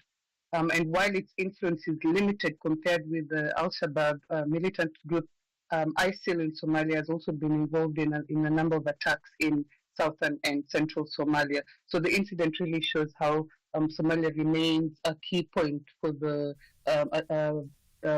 combating terrorism in the Horn of Africa. And the U.S. is linking this airstrike to an act of terrorism that occurred in that country recently, right? The U.S. has been conducting a series of counterterrorism attacks. It's not a novel occurrence. It's just that this is the first one under the second Trump administration. Yeah. Okay. Tell me about this meeting between SADC and the East African community. What's that about? Is that about the situation in the Eastern DRC? Yes, so we know that last week both SADC and EAC held separate meetings to discuss the crisis in Eastern DRC, and the chairs of the two blocs, respectively Zimbabwe for SADC and Kenya for EAC, agreed to hold a joint meeting, which will be held later this week. Tanzania has offered to host that meeting, and as far as the latest report showed that the DRC President Tshisekedi and Rwandan President Paul Kagame have confirmed to also be in attendance at the meeting. Yeah. And back here at home, the mining indaba is underway, and in light of recent events, tell me about these growing calls for value addition to minerals, but also greater coordination to try and strengthen the continent's bargaining position on global trade. The 2025 theme is future-proofing African mining, and we know that in the wake of the comments that were aired by President Trump, specifically talking about the intention to suspend funding, U.S. funding for South Africa, in light of a bit of misrepresentation of what the expropriation law would do, and the rebuttal by Minister Mantashe, essentially saying that Africa has minerals and Africa should actually leverage its minerals in sort of navigating a lot of the testy negotiations with external partners. So essentially the theme for this year is centered around the key role that Africa plays, not only in the critical mineral sector, but also broadly as far as the green transition is concerned, and really looking for opportunities, on one hand, to leverage that kind of mineral wealth to elevate Africa's bargaining position on one hand, but on the other to also ensure that there's beneficiation and that the benefits of those minerals also trickles down to local communities and ensure sustainable economic growth in the long term. All right, Faith, thank you for that. That's Faith Mabera. She is postdoctoral research fellow at Wits University with your Africa update for this morning. My business is very stressful. Construction and plumbing, anything can go wrong. The reason I chose Outsurance is because they align with my vision with regards to customer service. The fact that they won the award for Best Business Insurance makes me feel like I'm in the right hands. Switch to Business Outsurance today and you could get a massive 20% discount on your business insurance premium. SMS quote to 43328. That's quote to 43328 to switch and save today. Licensed insurer and FSP. TCs and information online. The only talk radio morning breakfast show that makes sense. The Morning Brief with Thulasizwe Simelane. 14 minutes to 8. So let's return to that big debate and discussion we've been having about the response by South Africa to the position taken and the announcement by the US President Donald Trump that he will be cutting all future funding to this country based on his assessment of what he says is confiscation of land and the treatment of what he calls certain classes of people very badly. Let's bring in the political analyst Sandile Swana into the conversation. Good morning to you, Sandile, and thank you for your time. Just your overall assessment of the impact of the comments that were made by Donald Trump talking about cutting off all future funding based on his understanding of these matters, but also South Africa's response thereto. Oh, thank you so much, Thulasizwe, and good morning to your viewers. Number one, our ambassador, Rasul, in the U.S. has confirmed already that the tweet issued by Donald Trump is not based on any official document. There's not even an executive order to that effect, according to what I have heard on SABC being said by Rasul. So what is happening is that Trump has issued a tweet. In other words, the tweet of Trump is equal to a summons of a state president elsewhere. So Trump is like a senior in the boys' hostel who says, when I'm whistling like this, all the juniors must come to me. That is the value of this thing that Trump is doing, summoning presidents on the basis of a tweet. The CIA and many intelligence gathering agencies and top universities and lawyers are in the US. They have validated clearly what is going on, what is true and what is false. So this cannot be that Trump believes any of what he has said there. He is just whistling and calling Ramaphosa to come to an engagement. That is all that there is to it. So what value do you believe can be extracted from that kind of engagement? And you are right, President Ramaphosa is already talking about his readiness to engage with Donald Trump. But how much value can be gained from that exercise, given the suggestion by some that there's more to this than meets the eye? It could have to do more with South Africa's standing on geopolitics. Yes. There are two things that South Africa is, maybe three, that South Africa at least Trump will want to discuss. The first one at the top of the agenda is the Israeli genocide, which South Africa is a prominent leader in addressing that genocide. And one would hope that Ramaphosa would refer Trump to the United Nations resolutions and the two-state solution to that problem, as well as the restoration of the 1967 borders. So Trump would want to say South Africa must assist him perhaps by behaving in a particular way in the solution that Trump will be proposing. Two is the Ukraine conflict, to whatever extent that he thinks South Africa might have a hand in that or assist in that. Three is the whole BRICS matter and our role in that BRICS matter. Whereby obviously there is a very real threat that within a 5 to 10 year period, the dollar will not be regarded as the most relevant in terms of the BRICS trading system. It will be one of the currencies, but not really the cornerstone of that.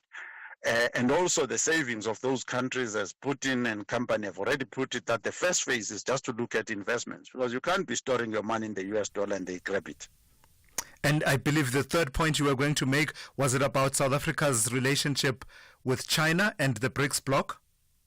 Yes, that is the point I'm making. That in that particular relationship, it's actually the dollar issue, the dollar as a currency of trade among the BRICS nations, which is under threat at the moment, and it's going to continue to be under threat, yes. Yeah, and he had already made those threats about what his reaction would be if BRICS countries decide to, go in a different direction in terms of trade between themselves. Thank you for that. That is Sandile Swana. He's a political analyst.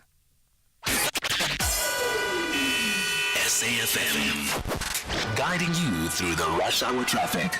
Top story is the closure in Durban of the N2 highway, a full closure between the Chatsworth exit and the M7 Bluff exit due to a cash in transit heist. This highway is not going to open soon. It normally takes about 6, 7, 8 hours somewhere, that duration to investigate and complete the forensic at the scene. So if you're coming from the south coast, there's a major backlog of traffic. In fact, you'll probably be taken off the N2 and maybe the M4 and shipped up the southern freeway as an alternative. If you're going southbound, there's a big backlog just south of Spaghetti Junction into a heavily backed up M7. The M7 this morning is the alternative route off the N2 South Queues from Queensborough right through to about sort of South Coast Road and the M4, so that's all heavily back there. A lot of traffic between Chatsworth and Queensborough, between Chatsworth and Clarvata as motorists are diverting here, there and absolutely everywhere to sort of find some open routes, but there isn't any route that's local that could possibly act as a detour is under some real pressure in that area. If you're coming from flight connections from the south of Durban, from Munzamtoti, from Prospect and from Umlazi, just make sure you've got plenty of time to get through. It really is a significant build-up, as you can imagine, with a full closure of the M2. Just staying in Durban, heavy pressure again between Durban and Umhlanga around the Virginia Airport area, both ways on that section of the M4. Joburg this morning, still some problems coming off Grayston Drive, off the Mike 1 onto Grayston Drive, around to sort of Rivonia roadside. So the Mike 1 from Houghton, Parktown area, very slow. Crash on the M3 south before Linksfield, that's heavy passing the Edenvale area. Also a couple of crashes on some commuter routes, Rivonia Road south of the N1, there's a collision there on your way through towards Morningside. A crash on Santon Drive at Parkmore, badly backing up traffic coming out of the Brysden and Randburg areas across onto connections into Winnie Mandela down to the Santon Drive junction. And Cape Town, it's going to be a really busy run through the traffic again this morning, particularly those on the N1 and N2 that merge on the elevated freeway. At the end of the elevated freeway is where the restrictions of traffic are for the mining indaba that's underway today and tomorrow. Started yesterday, but it continues next couple of days at the convention centre, so it's really heavy on the N1 inbound, and also the N7 going south stays heavy from Plattekloof down to a crash just before Boswood's Dam Road. Rob Byrne, SAFM Traffic. Call Thulasizwe now, 086 000 2032. Yeah, let's have that conversation. Let's take a few of your calls and your WhatsApp voice notes this morning. Let me take a call from Wesley in the Western Cape. Good morning to you, Wesley. You want to talk to me about Donald Trump this morning? Good morning, Tulas. Tulas, I quickly want to put the facts. The facts is already on the table. There's bills, there's acts that is implemented by our government here. We know that fact.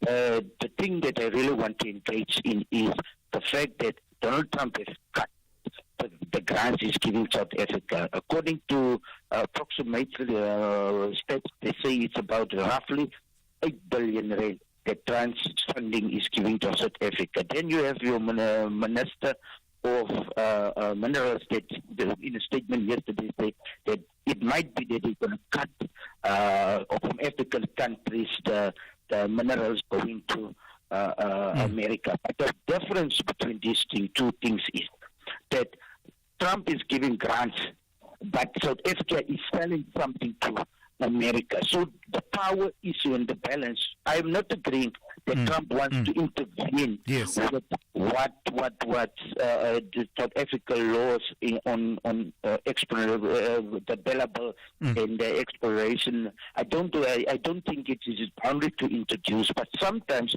when you give in a relationship, when you give something, you expect something back, or it must be a vice relation change. There must be power shift. Gotcha. So we were supposed to know that at some point we're gonna have to give something that we don't want to give. All right.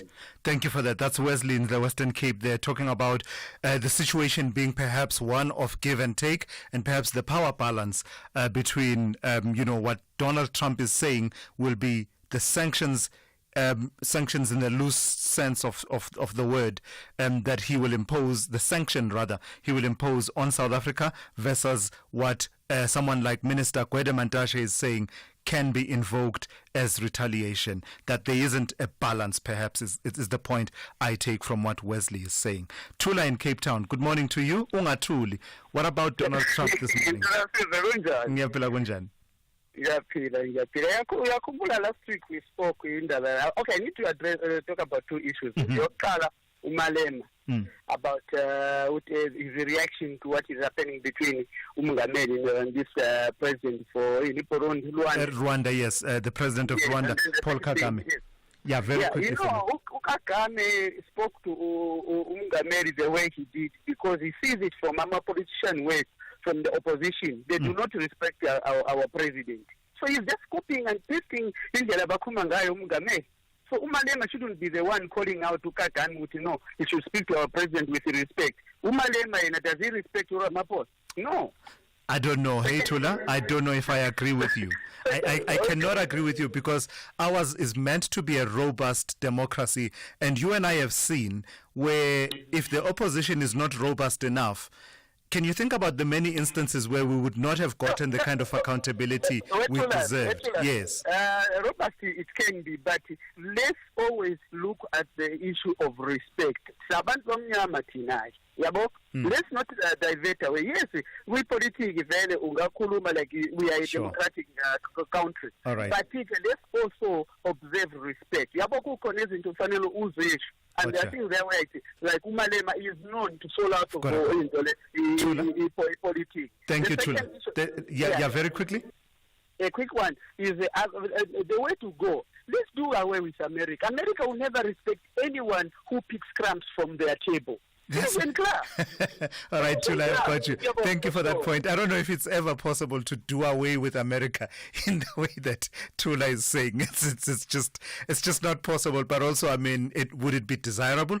Just not desirable as well, because remember, Trump is not America. He's just the president for this period of 4 years. The history of our relations with the United States and future relations with the people of the United States. I don't know if we can do away with the United States, but I take the point that Tula is making. Eddie, Odendalsrust, good morning to you. You want to talk to me about Donald Trump? Yes, good morning. Yes, thank you very much. Now, I'll be quick. My brother, just link my call to Donald Trump, please. Link your call to Donald Trump. You want to address him directly? You know what? I'm telling you now. I can bet the man didn't read the bill.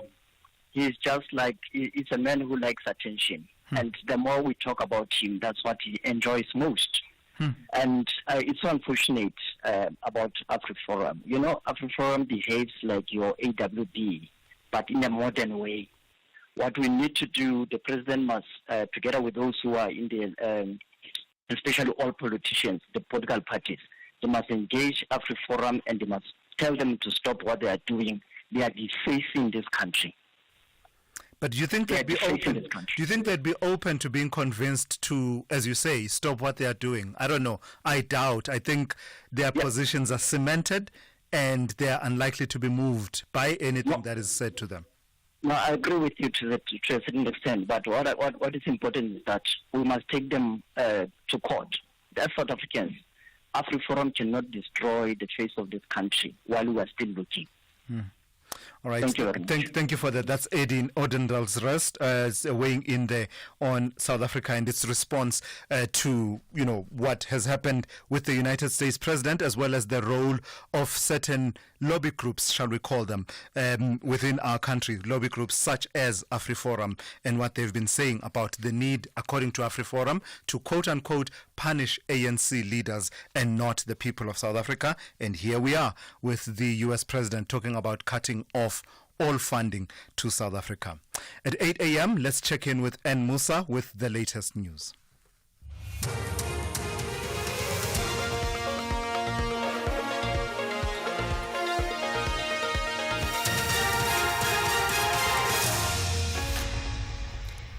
In our top stories, M23 rebels declare a ceasefire in DRC and City Power suspends load reduction. Good morning. The M23 rebel movement in the DRC has declared a ceasefire that's expected to be in effect today. The rebel movement has been engaged in fierce fighting with government forces in the DRC. Sophie Mukwena reports. A ceasefire comes ahead of a planned meeting of the Southern African Development Community, SADC, and the East African Community leaders that will take place in Tanzania on Saturday. Leaders will try and resolve the current conflict in the eastern part of the DRC, where 14 South African soldiers were killed. It is not clear when will the remains of the soldiers be repatriated to South Africa. It is expected that the Minister of Defense, Angie Motshekga, will share some details on this issue when addressing a parliamentary committee later today. The Rea Vaya Bus Company has advised passengers to use alternative transport in and around Johannesburg this morning. This after the company suspended buses following the shooting and killing of one of its drivers in Soweto. Police say the bus driver was shot dead along Wild Chestnut Street in Protea Glen while he had stopped at a traffic light. Police are investigating a murder case. Rea Vaya spokesperson Benny Magoga. Rea Vaya passengers are informed that buses are temporarily suspended until further notice. We advise passengers to use alternative public transport. Regular updates on the situation will be given during the course of the day. We apologize for the inconvenience. The bail application of 12 people charged with hacking to death 5 people in Inanda in the north of Durban last month is due to continue in the Ntuzuma Magistrates Court today. The bodies were discovered at a local sports ground. They have presented their case on why the court should grant them bail. The 12 are facing charges of murder, attempted murder and kidnapping. They deny any involvement in the murders. City of Johannesburg's power utility, City Power, says it has suspended load reduction indefinitely. It says this follows improvements in the functioning of the system that lead to the reduction in the number of high-consumption substations. Load reduction had been implemented in some areas where people had illegally connected to the grid, putting a strain on substations. Load reduction was paused during the festive season due to low demand, but it was set to resume this month. Speaking at the Human Rights Commission's inquiry into load reduction's impact on human rights in Johannesburg, City Power spokesperson Isaac Mangena said the grid has stabilized. So after monitoring our grid, we realized that we are still very much fine, but also it's because of some of the programs that City Power introduced while we had suspended this load reduction, especially with the TID rollover project, where we managed to basically normalize most of those areas that were problematic, that were not buying electricity, and that were basically overloading our network, our systems. So those areas now are fairly normal, if I can put it that way, and we're able to basically exclude them from load reduction. And finally, U.S. President Donald Trump has agreed to postpone the imposition of tariffs on Canada and Mexico for 30 days. During a phone call with Trump, the Prime Minister of Canada, Justin Trudeau, agreed to reinforce his country's border with the U.S. Just hours earlier, Trump also paused a planned 25% tariff on Mexico after the president agreed to send 10,000 National Guard members to the border to stem the flow of illegal drugs. Trump said he was very pleased with the initial outcome. The BBC's Michelle Fleury has the details. All throughout the day I've been talking to people, and there was a sense of anger and outrage that a neighbour so close to them could treat them this badly. Because of Donald Trump's threat of tariffs, there was a sense that relations had become pretty rocky. Now that it's been reversed, I think there will be a sigh of relief, but at the same time there would still be concern that some damage has been done. I mean, I was talking to a local businessman earlier, and he said, we don't know how to invest. We don't know how to look at our partner, our big brother across the river here, going forward. Can we trust them or not if we're making long-term investment plans? Recapping the top story, the M23 rebel movement in the DRC has declared a ceasefire that's expected to be in effect today. The rebel movement has been engaged in fierce fighting with government forces in the DRC. For SAFM News, I am Anne Musa. SAFM, guiding you through the rush hour traffic.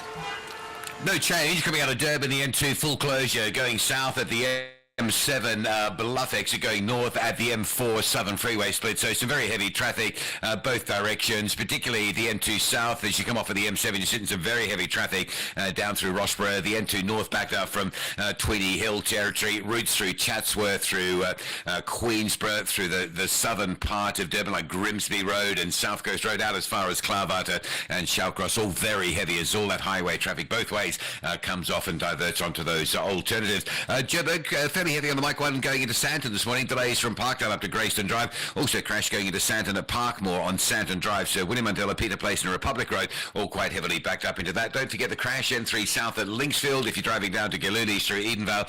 That's quite slow. And Cape Town, the N1, we saw it yesterday. We're seeing it again today. Some very heavy pressure into the CBD area as you come off the elevated freeway into the CTICC. That's the Mining Indaba precinct this week. It's a major event, so very heavy into those restrictions. Traffic still parking back at this hour to Belleville. Rob Byrne, SAFM Traffic. A very good morning to you in your SFM Sports headlines. Indoor Hockey World Cup action. South Africa's team, known as the Blitzstocks, they edged Croatia 8-6 in a goal fest. And in cricket, Betway SA20 and Cricket South Africa have finalized competition dates for the T20 competition for the next 3 years. Details around 8:30.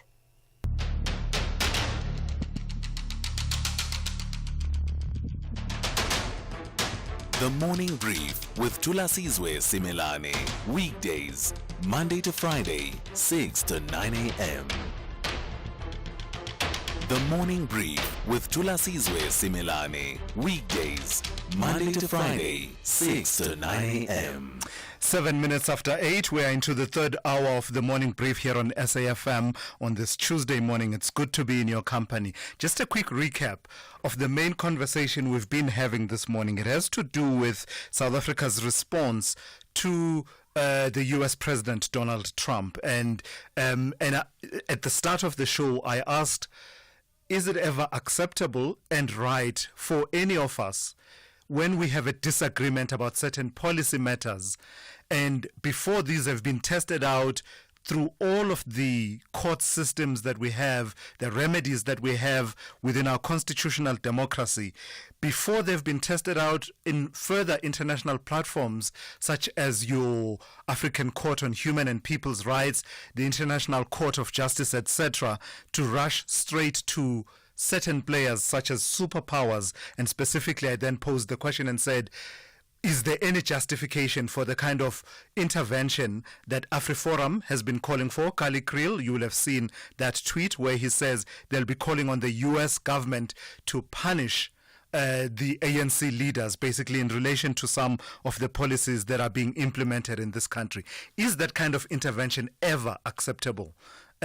What has given AfriForum the right to go to the United States and ask them to intervene in this manner? And you'll know they've previously traveled to the United States and undertook some of their campaigns there. And a lot of people are focusing on the role of AfriForum in some of the disinformation that is seen to have grounded Donald Trump's position in relation to his understanding of what is really happening in South Africa.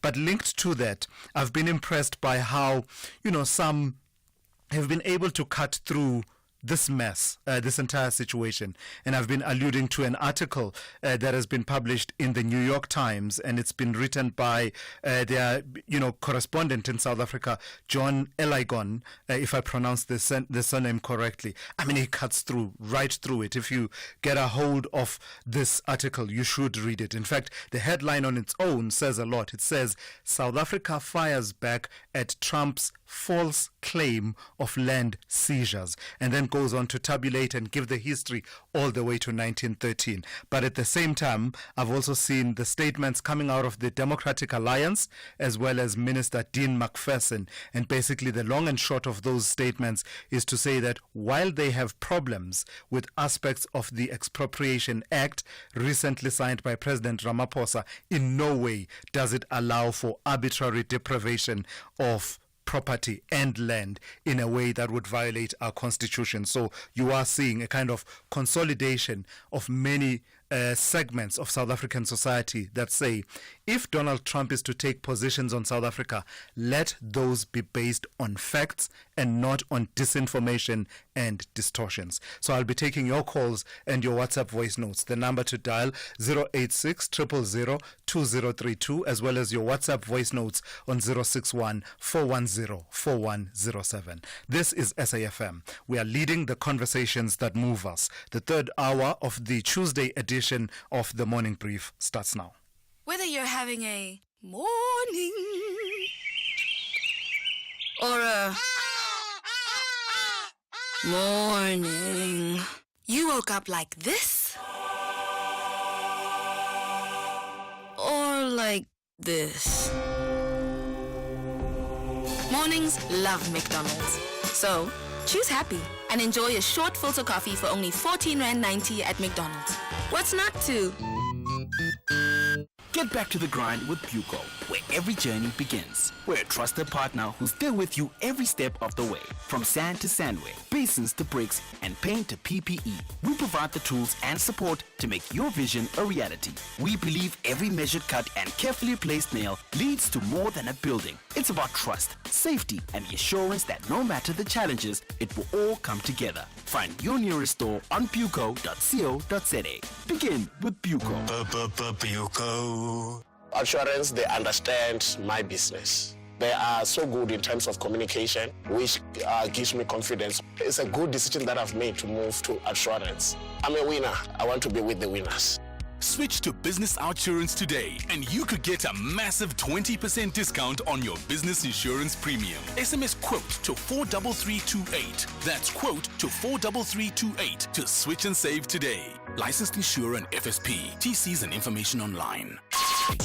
Call Thulasizwe now. 086 000 2032. All right, I believe you've heard me on some of the key issues of today, so let me hear from you then. Let's take one or two of your voice notes as well as your calls.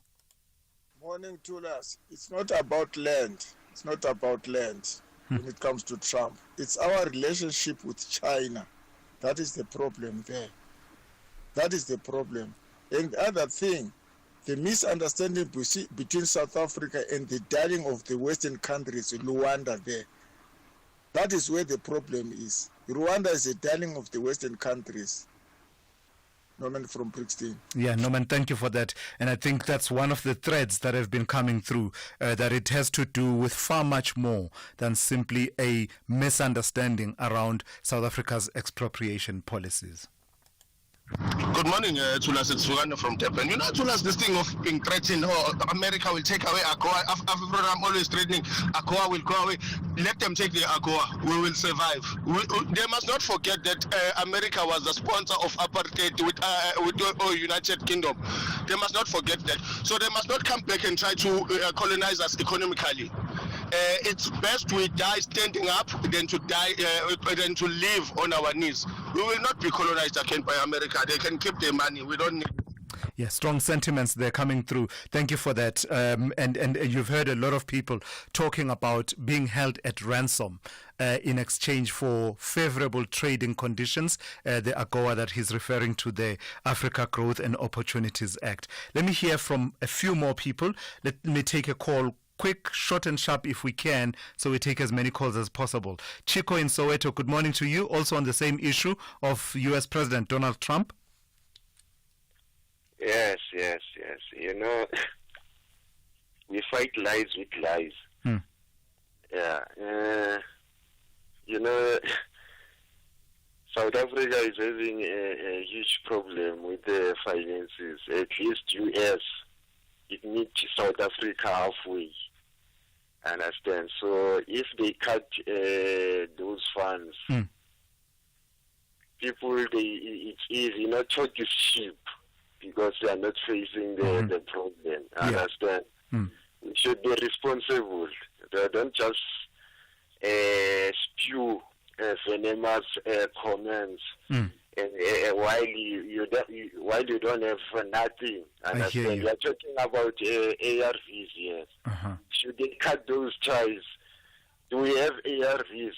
We don't have. We'll have to wait for decades to manufacture similar stuff like that. So with US, they already have that. They provide us with that. Gotcha. So if we allow our arrogance out of sweet nothing, then we are committing suicide. All right, Chico.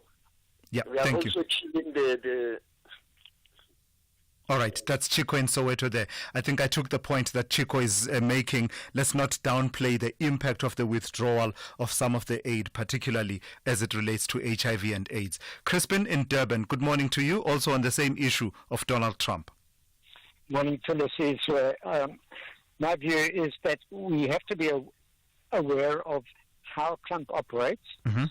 It is bluster, it is threats, and one must be very, very careful not to respond in his way, because that's not our strength. It's actually a form of confusion, and it's very visible to a large number of people that that's simply a kind of confusion. He's doing a lot of damage to his own country in the process. But we mustn't underestimate the nature of the threat to the world. In fact, it is a kind of really extreme right-wing. It's almost like a kind of attempted coup in the United States by very, very right-wing elements, and we've seen this. The possibility of a move towards straight fascism cannot be discounted. But what we as South Africans should be emphasizing where we are strong, our commitment to the rule of law internationally. That is really important, and a lot of people across the world really understand that.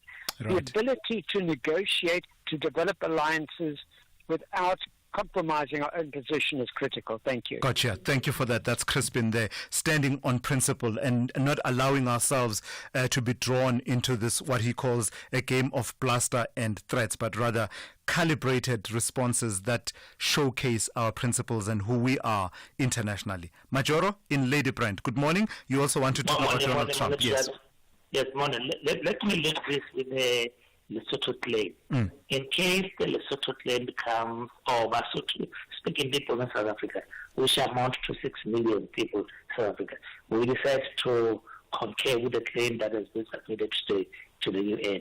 The large part of the claim land will then be returned to the king. In terms of our tradition or our way of law as Basotho, the land belongs to the king.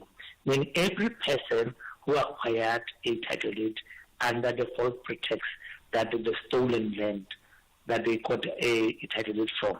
And then it means that their title deed to be all nullified. Meaning the African Forum, their own membership will then have to suffer more than they are now suffering. That is speculating that their land is being repossessed. Because that land will now be returned to the king. If it's in the hands of the king, it means the title deed will be all nullified. I we'll hear use the UN to nullify the acquired land illegally. Thank you. Interesting framing there from Majoro. Basically, he's saying let's take it to its logical conclusion. If AfriForum is worried about land and losing title in land, let's go all the way and saying that they would support, I don't know who is speaking on behalf of, but they would support the claim for certain parts of South Africa that are being made by the Kingdom of Lesotho. So AfriForum and its constituency would not just be losing out in terms of South African laws, but actually the rightful owners, according to Majoro, being the king in Lesotho. Let's go all the way. That's what Majoro is saying this morning. Kwezi Nkumbu, good morning to you. Also on Donald Trump. Bab. It has always been in the DNA of the United States to bully other countries on policy positions, and South Africa must not allow it. Another problem with us as Africa is the indifference with which we are pursuing the BRICS agenda, because if BRICS was offering an alternative trading platform so that we do away with the over-reliance on the United States when it comes to trade. Also, this should serve as a wake-up call for South Africa to be self-sustainable. For instance, the ruling party, the former ruling party, the ANC, amongst its resolutions was that it should establish a state pharmaceutical company. But that resolution has not seen the light of the day. So if we were self-sustainable, we would not be relying on the United States. Kwezi, let's leave it there for this morning. Thank you. That's Kwezi in Kumbu. Churchill in the Eastern Cape, good morning to you. Also on Donald Trump. On Donald Trump, thank you, Thomas. I've listened to Fader. By the way, we're together at St. John's College. Look, as long as African leaders will not learn from this, because I think that what's most critical is for us to take lessons from what is going on. Look, if we don't become self-sufficient as Africa, because we've got all the minerals, Africa is still the richest in the world, the continent in the world. We're still going to dance to a music of lunars like Trump, honestly speaking. Because now we need to say, how do we make sure that we build credible leaders that are going to be not going to be manipulated by these Western countries? That's what is critical here. Even the crisis that is going on in the Great Lakes region. The West, it started with the Congo conference. that's where it all started. And we're in this mess now. So now let's learn to be self-sufficient. We've got all the minerals. We're blessed with that. Now, how do we make sure that we're not being manipulated by the Western countries?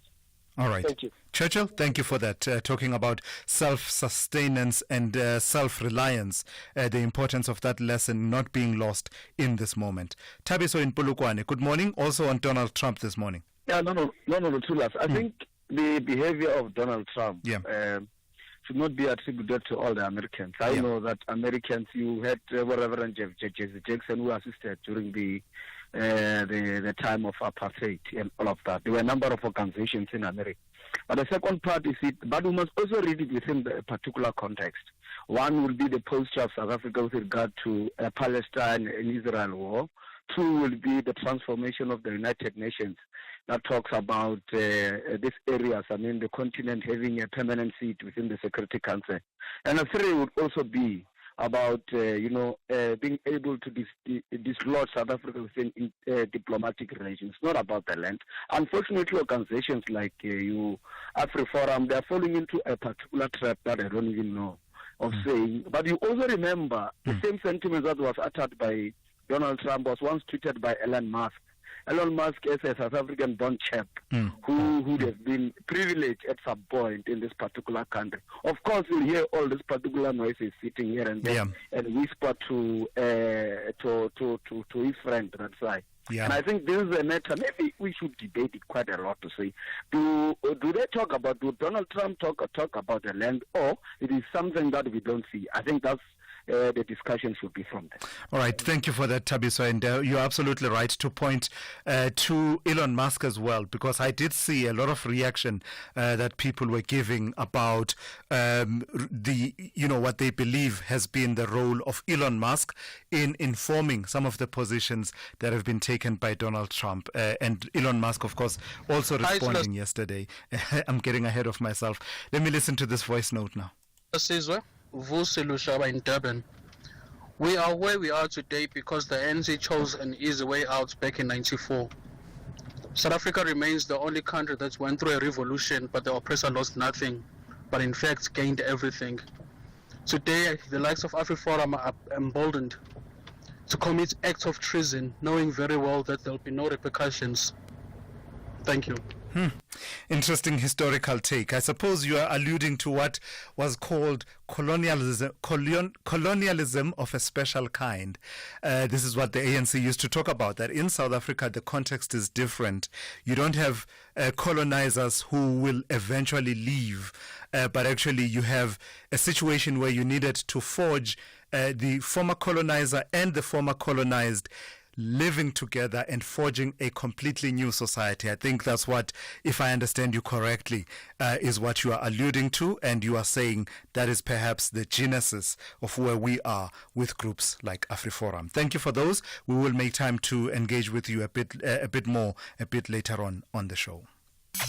You are listening to the Morning Brief with Thulasizwe Simelane. 25 minutes after 8. Today is World Cancer Day under the theme United by Unique. this day serves as a reminder of the global fight against cancer.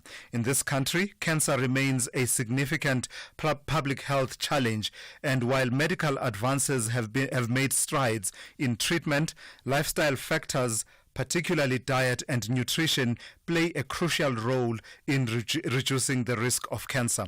Let's take that conversation forward. I'm joined by Luneke Tienison, who is a brand manager at Be Well. Good morning to you, and thank you for your time. So let's start with the significance and the role of diet, lifestyle in the prevalence and occurrence of cancer within South African society. How much do we understand that interlinkage between those two? Good morning, everybody. I hope you're well. So our Western diets currently are influencing so many things that happens to our bodies. You know, what we eat, what we consume, that all adds to the risks of high blood pressure, heart disease, cholesterol, also cancer.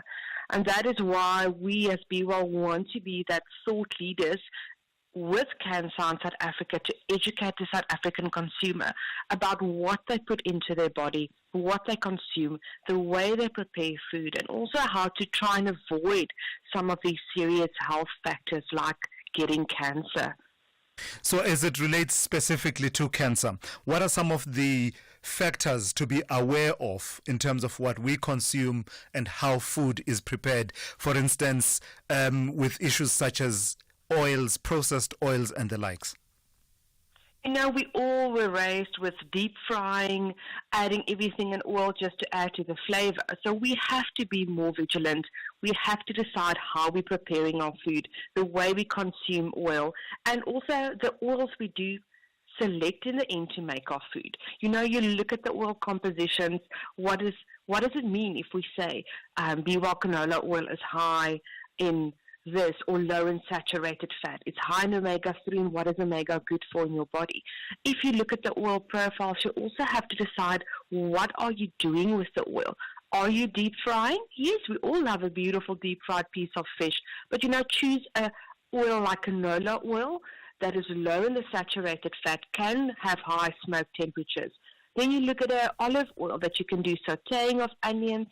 All of that influences what you put into your body, and that also raises the risk of inflammation. You know, inflammation in your body makes you feel tired, it gives you achy bones and that whole feeling. So make better choices with how you consume oil. Not stop using oil, but use better oil and the way you heat up those oil points. Luneke, we're not saying, are we, that some of the foods we consume and the way we prepare those foods account for the high rate of occurrence of cancer on their own, but we are saying they are a factor to be considered. Are we able to pinpoint which types of cancers specifically have a higher link to food types and food preparation? You know, that is something that cancer will drive really hard in South Africa. So we kind of advise everybody, you know, follow cancer on social media, follow their website. From our side as an oil mayonnaise manufacturer, we've got the cancer endorsement on our canola oil. You know, we work so hard to have that. It's all about using the balance of oil and food. You know, take a diet that is high in oils for some South Africans that don't use a lot of fresh fruit or vegetables when they're cooking. So we advise incorporate some of the high grains. Use more fruit, use more veggies, fresh vegetables if you can, instead of frozen veggies. Exercise more, because all of that has an issue on your gut health in the end. Exercise more, because obesity also increases the risk of cancer in South Africa. So it's all about choosing what you put in your body, what type of food. You know, use whole grains, more fresh veggies, more fresh fruits, less sugar. You know, it's easy for us to grab something off the shelf, go and eat out, and you don't always realize what is in these fast food retail outlets when they prepare food.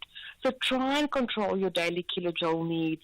Try and prepare food at home by planning your grocery shopping, by preparing fresh meals at home. Because we're also laying that foundation for our children. You know, the way we cook, what we cook, and what we prepare for them in the end. All right, I've got to thank you for your time this morning. That's Lenneke Tienesen, who is a brand manager at Be Well. At 8:30, let's check in with Ann Musa with the latest news headlines. Good morning. Thanks to us. In the headlines, police have now confirmed that 2 Rea Vaya bus drivers were shot dead in separate incidents in Soweto last night. EFF leader Julius Malema says his party is more than prepared to join the ANC in the government of national unity. He says this is on condition that the Democratic Alliance is excluded from the GNU. And the M23 rebel movement in the DRC has declared a ceasefire that's expected to be in effect today. The rebel movement has engaged in fierce fighting with government forces in the DRC. I'll have details on these and other stories at 9. SAFM, guiding you through the rush hour traffic. Good morning. Durban's N2 still closed between the M7 highway, that's on the southbound side, and at the M4 Southern Freeway, that's on the northbound side. So there's still some real pressure on the N2 after Spaghetti Junction as you line up into the M7 and coming up from Tody and Prospect and up through towards the closure of the M4 Southern Freeway. There's a lot of pressure on the alternative route, South Coast Road and the M4. Both of those routes heading north through sort of Clarewood, very bad. The M7 alternative just standing literally kilometres from Queensborough all the way down towards this sort of M4 connection in South Coast Road, even routes through Chatsworth, Queensborough, local routes, Malvern, out as far as Clavata and Shallcross. It's just had motorists scrambling and jamming alternatives. Make sure you got plenty of time to get through that area south of Durban. You won't be able to get on the N2, and those alternative routes that'll take you through the area are absolutely jam-packed, as you can imagine. Into Joburg, heavy pressure, Santon bound, coming down Winnie Mandela. It's a crash on Santon Drive at Parkmore. Behind that, Peter Place and particularly Republic Road are quite heavy as you come out of Bryston and Randburg in towards that Santon area and into the crash. Still plenty of traffic on the Mike 1 north up through towards Smith Street. Mike 1 from Boyson's, M2 from Benrose is the damage there. And Cape Town, with the traffic restrictions in place around the CTICC, it means if you're going in over the elevated freeway, it's pretty heavy again this morning. The N1 backing up to around Plattercliff Hill. Routes that feed into that N1 like Kuberg Road and Marine Drive stay busy, and we'll probably be looking at traffic still jamming up into Cape Town because of this event on that N1 from about 11 o'clock this morning. Rob Byrne, SAFM Traffic. This is SAFM Sport with Zai Khan. So Zai, here's a sport you and I hardly ever cover. Yeah. Indoor hockey. Indoor hockey. And we have a team there that has one of those unique names. Not Amapogo, not Kroko, not Bafana, Banyana, Mantombazana. It is called the what? What is it called? The Ama? I'm going to go with Ama Blitzstocks.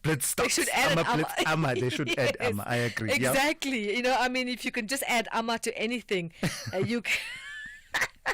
you know that half the battle is won. But let me tell you, our team have done really well at this indoor men's hockey team. It's the IHF Indoor Hockey World Cup. They had a thrilling 8-6 win over the hosts Croatia. It wasn't the best start for the Blitzstocks. They trailed 3-1 at halftime. But the Kasim brothers, Dayan and Mustafa, led the comeback charge. We had the debutant as well, Hans Nietling, and he bagged a hat-trick for the South African team. So that was exciting to see. And we've also got Mustafa Kasim. He produced a moment of magic of a penalty corner to level the score. So that was exciting, as well as South Africa will now look forward, and this is to take on the defending champions, and that will happen later tonight, all happening against the champions Austria. So that's a formidable team, Austria. The Blitzbokke will be able to button down and hopefully come back with another successful win in this IH Indoor Hockey World Cup campaign. So that's great to see our team doing well. Let's move to the story, and SuperSport United, they will take on Mamelodi Sundowns in yet another exciting encounter. We've got the two rivals clashing. That's in the Tshwane Derby. That's happening tomorrow. SuperSport go into the Sundowns encounter. They are desperate to end their winless run. Coach Gavin Hunt remains concerned about the poor scoring record. Great chances, you know. There's lots of opportunities being created the whole season. I think even if you watch Saturday game, we should have won the game comfortably, you know, and you got caught to the sucker. So, yeah, it's just one of those things in football. If you understand football, you'll understand, the misses and obviously, we can say we haven't got so and so, which we don't have, but I mean, it has, it certainly hasn't helped us in the long run not having our top goal scorer. And don't forget, Kaizer Chiefs are poised to reclaim their momentum with a win over AmaZulu in tonight's Betway Premiership match happening at FNB Stadium. Nasrec starting time is at 7:30 tonight. Now, exciting news for cricket fans. The SA20 playoffs are here with MI Cape Town facing the Paarl Royals in Qualifier 1 tonight in Gqeberha. Meanwhile, Sunrisers Eastern Cape, they take on the Joburg Super Kings. It's an eliminator tomorrow in Centurion. So looking ahead, SA20 organisers have confirmed the competition's schedule for the next 3 seasons. Season 4 will start on the 26th of December this year, perfectly timed for the festive season, and it'll wrap up on January 26th, 2026, just in time for the T20 World Cup that's happening in India and Sri Lanka. Finally, tennis action. The second seed, Daniel Medvedev, fought back from a set down to beat Switzerland's Stan Wawrinka 6-7, 6-4, 6-1, and that's at the Rotterdam Open second round. And the 6th seed, Stefanos Tsitsipas of Greece, defeating France's Harold Meyer in straight sets 6-1, 7-5, also Rotterdam Open. Now we'll bring you more sport at around A bit of trouble for you and I. No. It's not trouble as such, but it's never too late to do the right thing. It's never not the opportune time to do the right thing. So our producer Mdu Makubela just pointing out that in our banter we can have all the fun we want, but nothing entitles us to do the wrong thing, right? So the use of the term amakroko. He rightly points out that it was problematic and eventually it was scrapped. So, in that banter, we had fun, but actually it was wrong for me to use that word. And for that, let's withdraw it and apologize. It's you and I in the dog box. We can still say amaboka, right? Amaboka, yes. we can still say. Okay, but yeah, let's go with that. I absolutely get the problematic nature of that other term. But we didn't even go there. But anyway, Mdu does. Yeah. Mdu is absolutely correct on that. All right. Thanks for that. Now you can go. We'll serve up more sport. That's at the top of the hour. I'm Zai Khan. The Business Update on SAFM. Let's say good morning to Ndauling Lechela. Ndauling, so Vodacom is getting a bit of a boost. Tell me about the boost coming from key markets. You mentioned South Africa and Egypt. That's right, Thulas. South Africa's largest mobile operator reporting a 1.6% increase in revenue to nearly 40 billion rands for the quarter ended December, driven by strong performances, of course, from South Africa and Egypt. Despite currencies, company's service revenue growth accelerated to 11.6% on a normalized basis.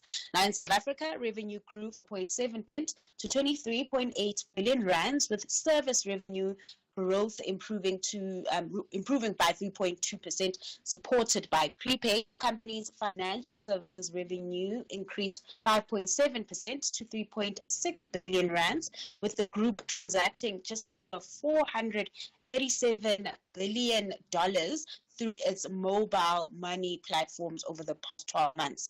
Then over in Egypt, where Vodacom acquired Vodafone's operations, it reported 4.9% increase in revenue on a normalized basis, driven by a 44.3% growth in revenue in local currency. However, reported revenue declined 7.5% due to currency devaluations. Vodacom's international businesses, in the meantime, including some of its other African markets, reported a 1.4% increase in service revenue despite rand strength and pressure in Mozambique. The company's CEO, Joseph, expressed confidence in Vodacom's ability to deliver on medium-term financial targets, driven by its focus on digital and financial inclusion. Sure, Ndauling, your line is giving us a bit of a challenge this morning. I wonder if you are on a Vodacom line. It would be quite ironic if don't answer that. Tell me about Pepco gaining more market during the festive season. I hope I sound better speaking about Pepco. Now, the quarter ending December, really an upbeat one, with Pepco benefiting from increased spend during Black Friday and the festive season. During the the retailer posted a 12.1% increase in revenue, driven by robust sales expansion and market share gains in the traditional retail sector, as well as a substantial growth in the fintech segment. The company's revenue reached 26.7 billion rands, with the clothing and merchandise division contributing 72.1% to total revenue. The fintech segment, in the meantime, delivered 35% growth, reaching 3.8 billion rands in revenue. Now, the surge was driven by the financial services division, which saw a 65.7% increase in revenue. This, however, is from a low base. Now, in the period, Pepkor moved forward with its expansion plans, opening 76 new stores, bringing the total number of stores to 5,975. The strategic expansion is part of the company's ongoing efforts to increase its market presence. Looking ahead, Pepkor plans to open an additional 250 to 300 new stores this year. All right, give us a sense then, Ndawling, of the kind of trading day that we can expect this Tuesday. So it seems like yesterday's sell-off is running out of steam, so we could possibly be in for a recovery in equity markets. This, of course, then including a recovery in the JSE. It's a quiet day on the company news front, but investors will be eyeing international and commentary out of the mining currently underway in Cape Town. On the currency front, things seem to have stabilized, with the rand catching a breath of relief, trading firmer at 18.79 against the dollar. Then moving over to Wall Street, futures are in the red, not as bad as yesterday's close, suggesting that we could see some relief coming through when those markets open later on in the day. A relief rally coming through in Asia, though, with most in the green, with the of China's Shanghai index down 0.05%. All right, thank you for that, Ndawling. Have a great day. That's Ndawling Lichela there. She's kept you updated on all things business, economics, and the markets over the last 3 hours. Thulasizwe Simelane on SAFM. All right, let's go to this story now. While Eskom's 12.7% increase in electricity tariffs is not what the utility requested, consumers say the new electricity prices are still too high. Eskom had asked, you'll remember, for the National Energy Regulator of South Africa to grant them a 36% increase for the 2025 year, but the energy regulator said it had considered consumers when it refused that request. Let's bring into the conversation Anthony Waldhausen, who is from the Msunduzi Association of Residents. Good morning to you, Anthony, and thank you for your time this morning. So 12.7% is a far cry from 36%.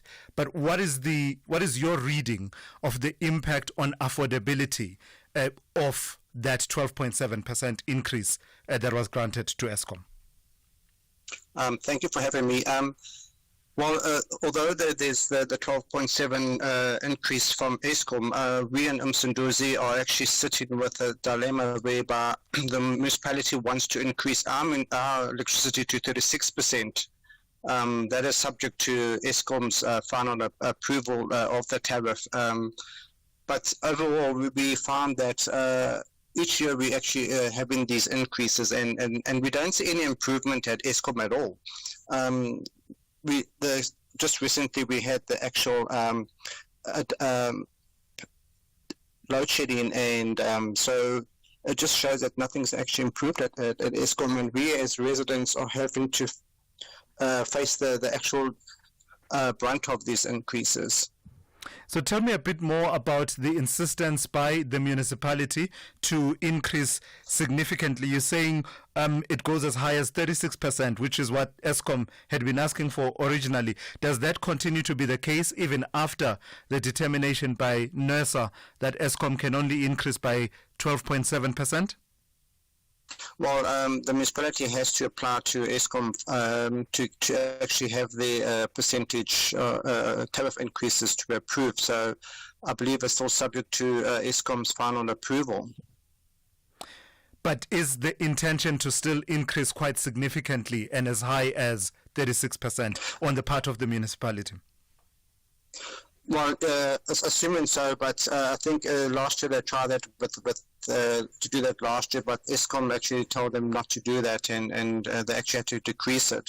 I think it was 15%. But this is the challenge we have here. Eskom increases it to 12.7, but then the municipality then adds on extra percentages onto it to actually increase it further, and this is really causing a negative and stressing effect to all residents, because not only the food and transport goes up, we're just not actually coping at the moment as residents. Yeah. In fact, please say a bit more about that, the impact on affordability of the ordinary resident and what the implications are of residents being able to keep up with their municipal bills.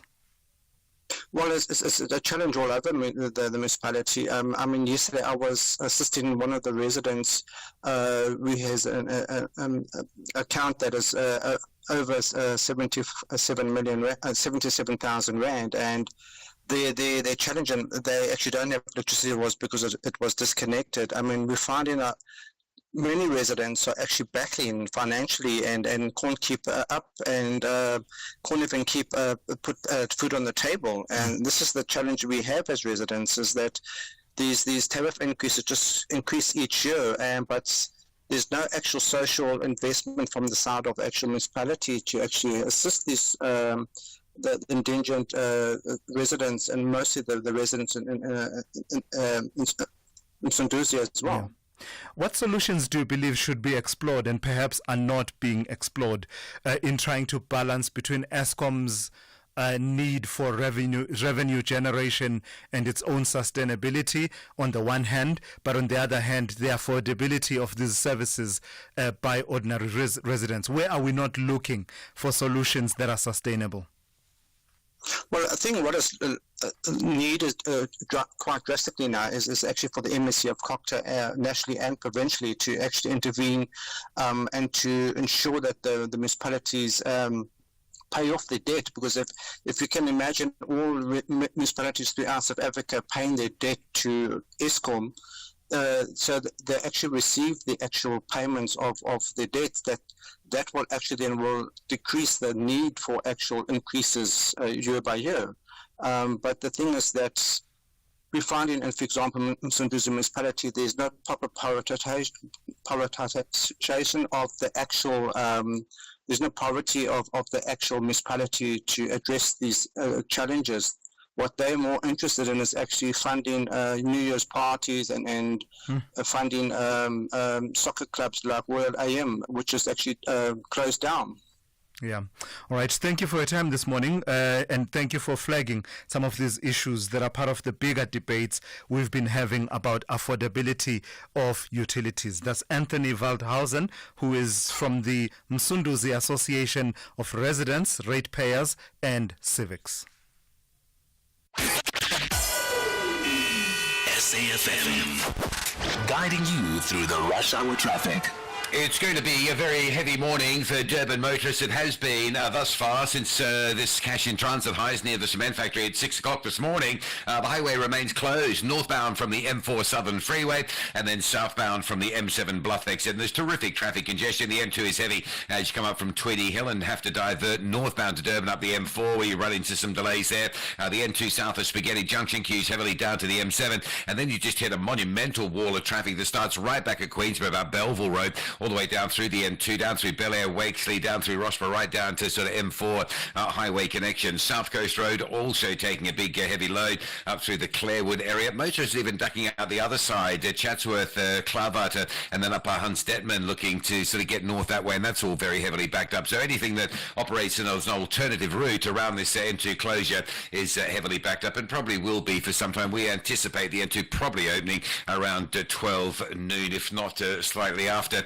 Joburg this morning, very heavy getting into Sandton. There's a crash on Sandton Drive at Parkmore. So behind that, Willie Mandela, Republic Road and Peter Place on your way to Sandton are all heavily backed up. If you're driving into Pretoria, just factor in some heavy queues on the N4 from Watermeer through the N1 and down into Hatfield. You get to the After-Sin, some very heavy traffic there. And Cape Town, we saw a busy Monday, seeing an equally busy Tuesday. A lot of this congestion along the N1 has got to do with the mining indaba that's on at the CTICC. So as you come off the elevated freeway, you're coming right into that sort of of restricted zones. There's a lot of closures and traffic restrictions around the convention centre. So the N1 at this hour backs heavily from Plattekloof Hill, the N7 north from Goodwood trying to get in, and the Marine Drive option through Pardon Island still very heavy. A lot of traffic on the N2 inbound as well from Sulabunga Avenue territory right through to Hospital Bend. And those highways yesterday stayed pretty heavy and pretty full until about 11 a.m. Rob Byrne, SAFM Traffic. Ever since Uspillion won 5,000 rand, 5 hour on Wheel of Fortune, he only wears white push-in sandals. Star white, Baba. And he owns 10 identical pairs. And before he did not even know the Queen's language. Now, Kalabo, wow. Jazz. Let's watch Wheel of Fortune weekdays, Monday to Friday at 7:30 on S3 and see how one spin changed Spillion's life and how it can change ours as well in just one day. Action is getting tougher in the second half of the league.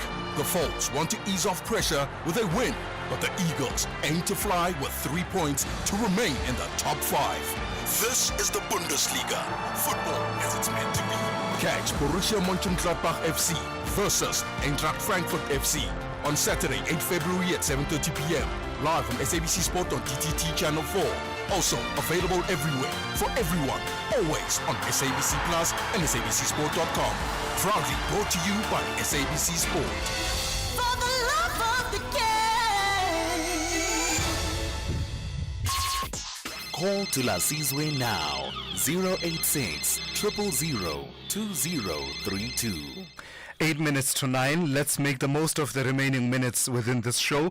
In fact, let me start with a call from Poi Limpopo, and simply because it links nicely to the conversation we just had with Anthony Waldhausen from the Msunduzi Association of Residents. Good morning to you, Mpo. You want to talk about Eskom and tariffs?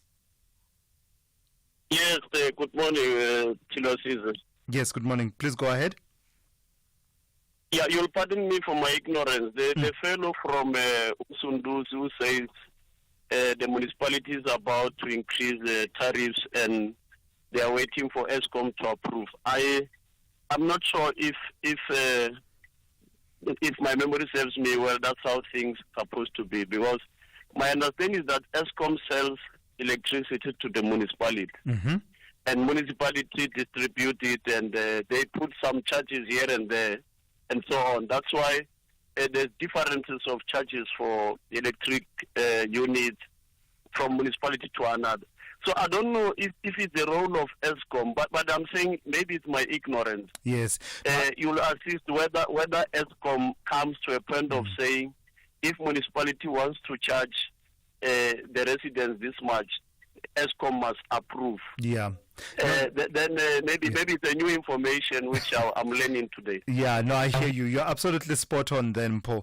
I think what is worth doing is perhaps get the Msunduzi municipality to talk to us, or even better, someone who understands how the price increases cascade from what Eskom asks for, from NERSA, to the transactions between Eskom and the municipality, and then municipality and customer, because there are different layers of complexity. Mpo is absolutely spot on. I just don't, offhand, I can't tell you how exactly it cascades all the way from the top to the point at which the customer is paying, and perhaps it might be worth, bringing in someone who has that understanding. Let me take a call from Sipho in Kimberley. Good morning to you, Sipho, on AfriForum. Yes, good morning to Thulasizwe. Thanks, man. Good morning to your listeners. Thank you for taking my call. Look, it's kind of concerning that we've got these so-called right-wingers, because the process of the Expropriation, Act was done in a proper way, and even when President tabled that, it was clarified. So it is now rather unfortunate that it has went out of proportion to a point where we get to be told by Donald Trump how should we run our country, and it can't be correct. Yeah. If there are processes, there is a constitutional court, there is Supreme Court of Appeal. There's no willy-nilly situation where people are taking land here.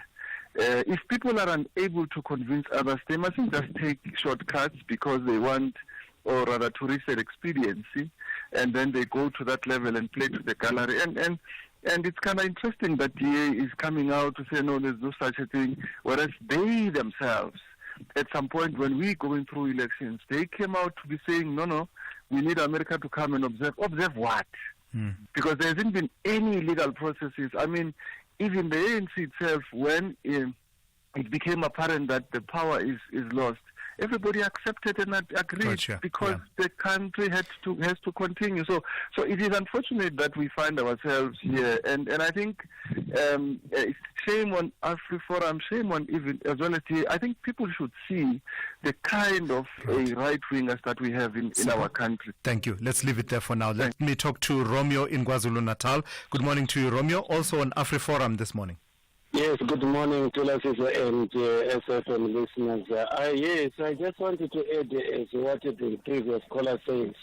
I think it's high time for AfriForum to make an apology to South Africans because they quickly react for something that is not yet in place. For the fact that it was an act that was signed, they should have waited to see how this thing is going to be done. If things were going to be like something that is forcing or pushing people, those who are already having farms, that's when they could have complained using the channels that we have in the country rather than to jump the gun going as far as to America. America will not come. It's high time for all South African whites to believe themselves that we are African whites living in our country. Both of us, this country, it belongs to us, including the AfriForum, is also their country, but they don't need to quickly report and founded the reports that disturb the country. Romeo, let's leave it there. Thank you for that, making an important point about the love of the country.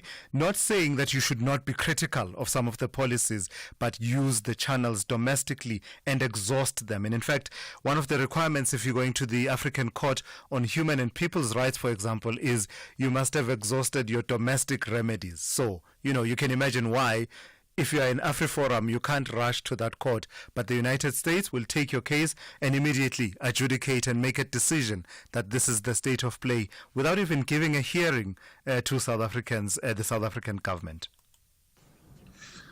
Morning, Thulasizwe. I don't think we should downplay the role AfriForum has played to get to where we are. They've been going around for years now spreading misinformation. That is tantamount to treason, going around spreading information, false information about your country. I think at some point we need to talk about the repercussions and what needs to be done to that organizations, because you can't go around spreading misinformation like that. Morning, Thulas. This thing about Trump, he's just a new Hitler. He's a dictator and is supposedly supposed to be leading a democratic country. Yeah. All right. Thank you for those inputs. Let me take a call lastly from Janusz. Janusz is on a different take altogether from what we've been talking about. Good morning to you, Janusz, in Cape Town. You want to talk about the salaries of soldiers in South Africa. What about them? Kunjani. Janusz. Thank you. Listen, if you check the salaries of the sort of ordinary soldiers in South Africa, it starts from about 7,000-8,000 per month. If you take the salaries of the generals, it's about 166,000 per month, and also additional, subsidies from the government. It's a huge, huge difference. And you expect these soldiers on the basic 8,000-7,000 to fight for the country when our generals are sitting playing the golf or watching the games? I don't think they're going to do it. We've got many generals, many high officials in the army who became generals because they were fighting or they were sort of anti officials, and now they're generals taking big salary. If you take, for instance, McBride, he was murdering people, white people, women and children by planting bombs. And now he's a hero, and he also did not apologize, like Valush did not apologize. So he has to look into this salary, and if I would like to know from the percentage how much salary going into the... All right, got you. You raise a lot of issues there, Janusz. Thank you for that. And Robert McBride, by the way, was not in the SANDF as far as I can remember. Robert McBride was was in charge of the Ekurhuleni Metro Police Department, and I believe at some point, and also, if I recall correctly, in charge of the IPID. But there's a lot that Janusz raised there. Not enough time. A lot of inaccuracies as well. But let's leave it there for now because we're simply out of time. Thank you for listening and thank you for your engagement. The Talking Point is up next here on SAFM after the news. Essential cover from Outsurance pays out claims in cash, allowing you to choose your own panel beater. SMS CAR to 43187 now.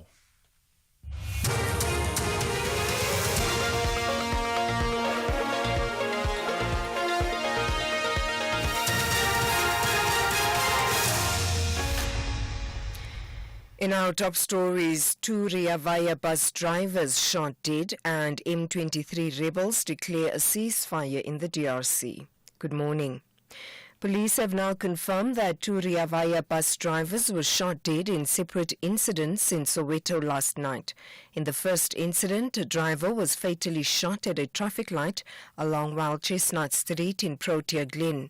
And in the second incident, another driver was shot dead in Mapetla. Gauteng Police spokesperson Dimakatso Nebuhului says no arrests have been made as yet. On the second incident at Situtune Street, the eyewitness reported that he was the last passenger on the bus when he heard gunshots and took over. After it got quiet, he realized that the bus driver was shot.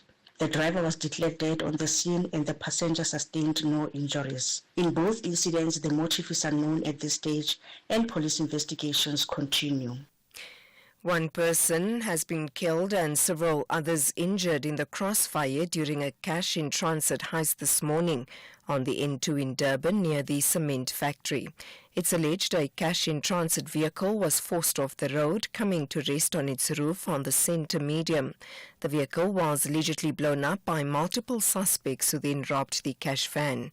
Emergency services had to attend to several scenes on the N2 as motorists were caught up in the shooting. Traffic authorities have confirmed the full closure of the N2 highway in the area. Advanced Life Support Paramedic spokesperson Gareth Jameson. Paramedics found multiple casualties on scene and more ambulances were dispatched to assist.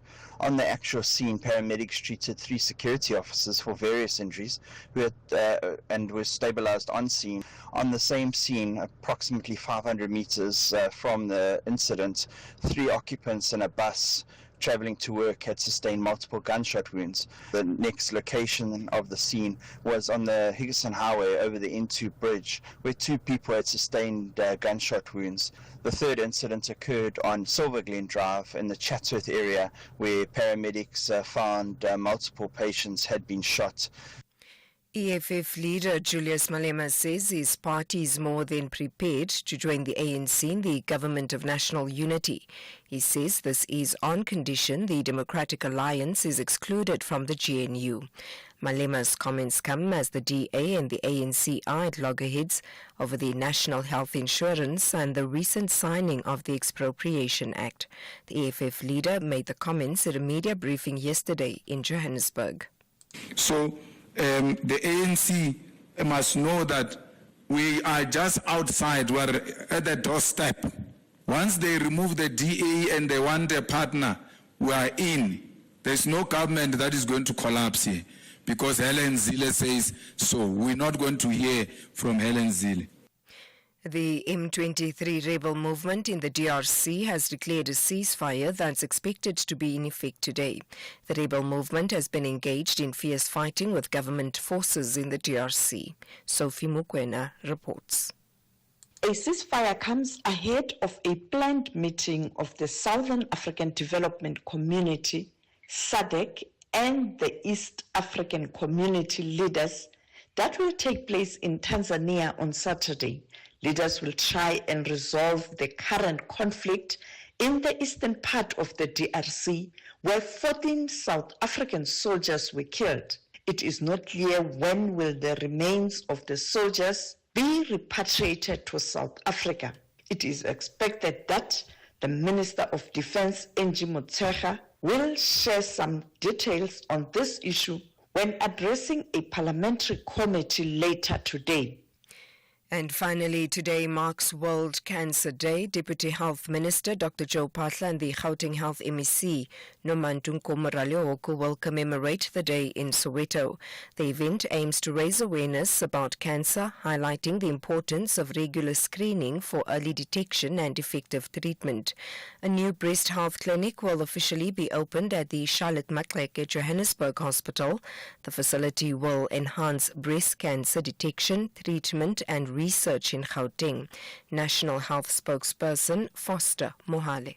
The 2025 World Cancer Day will be commemorated under the theme United by Unique, which highlights the fact that people have unique stories, unique needs, perspectives and situations that need to be taken into consideration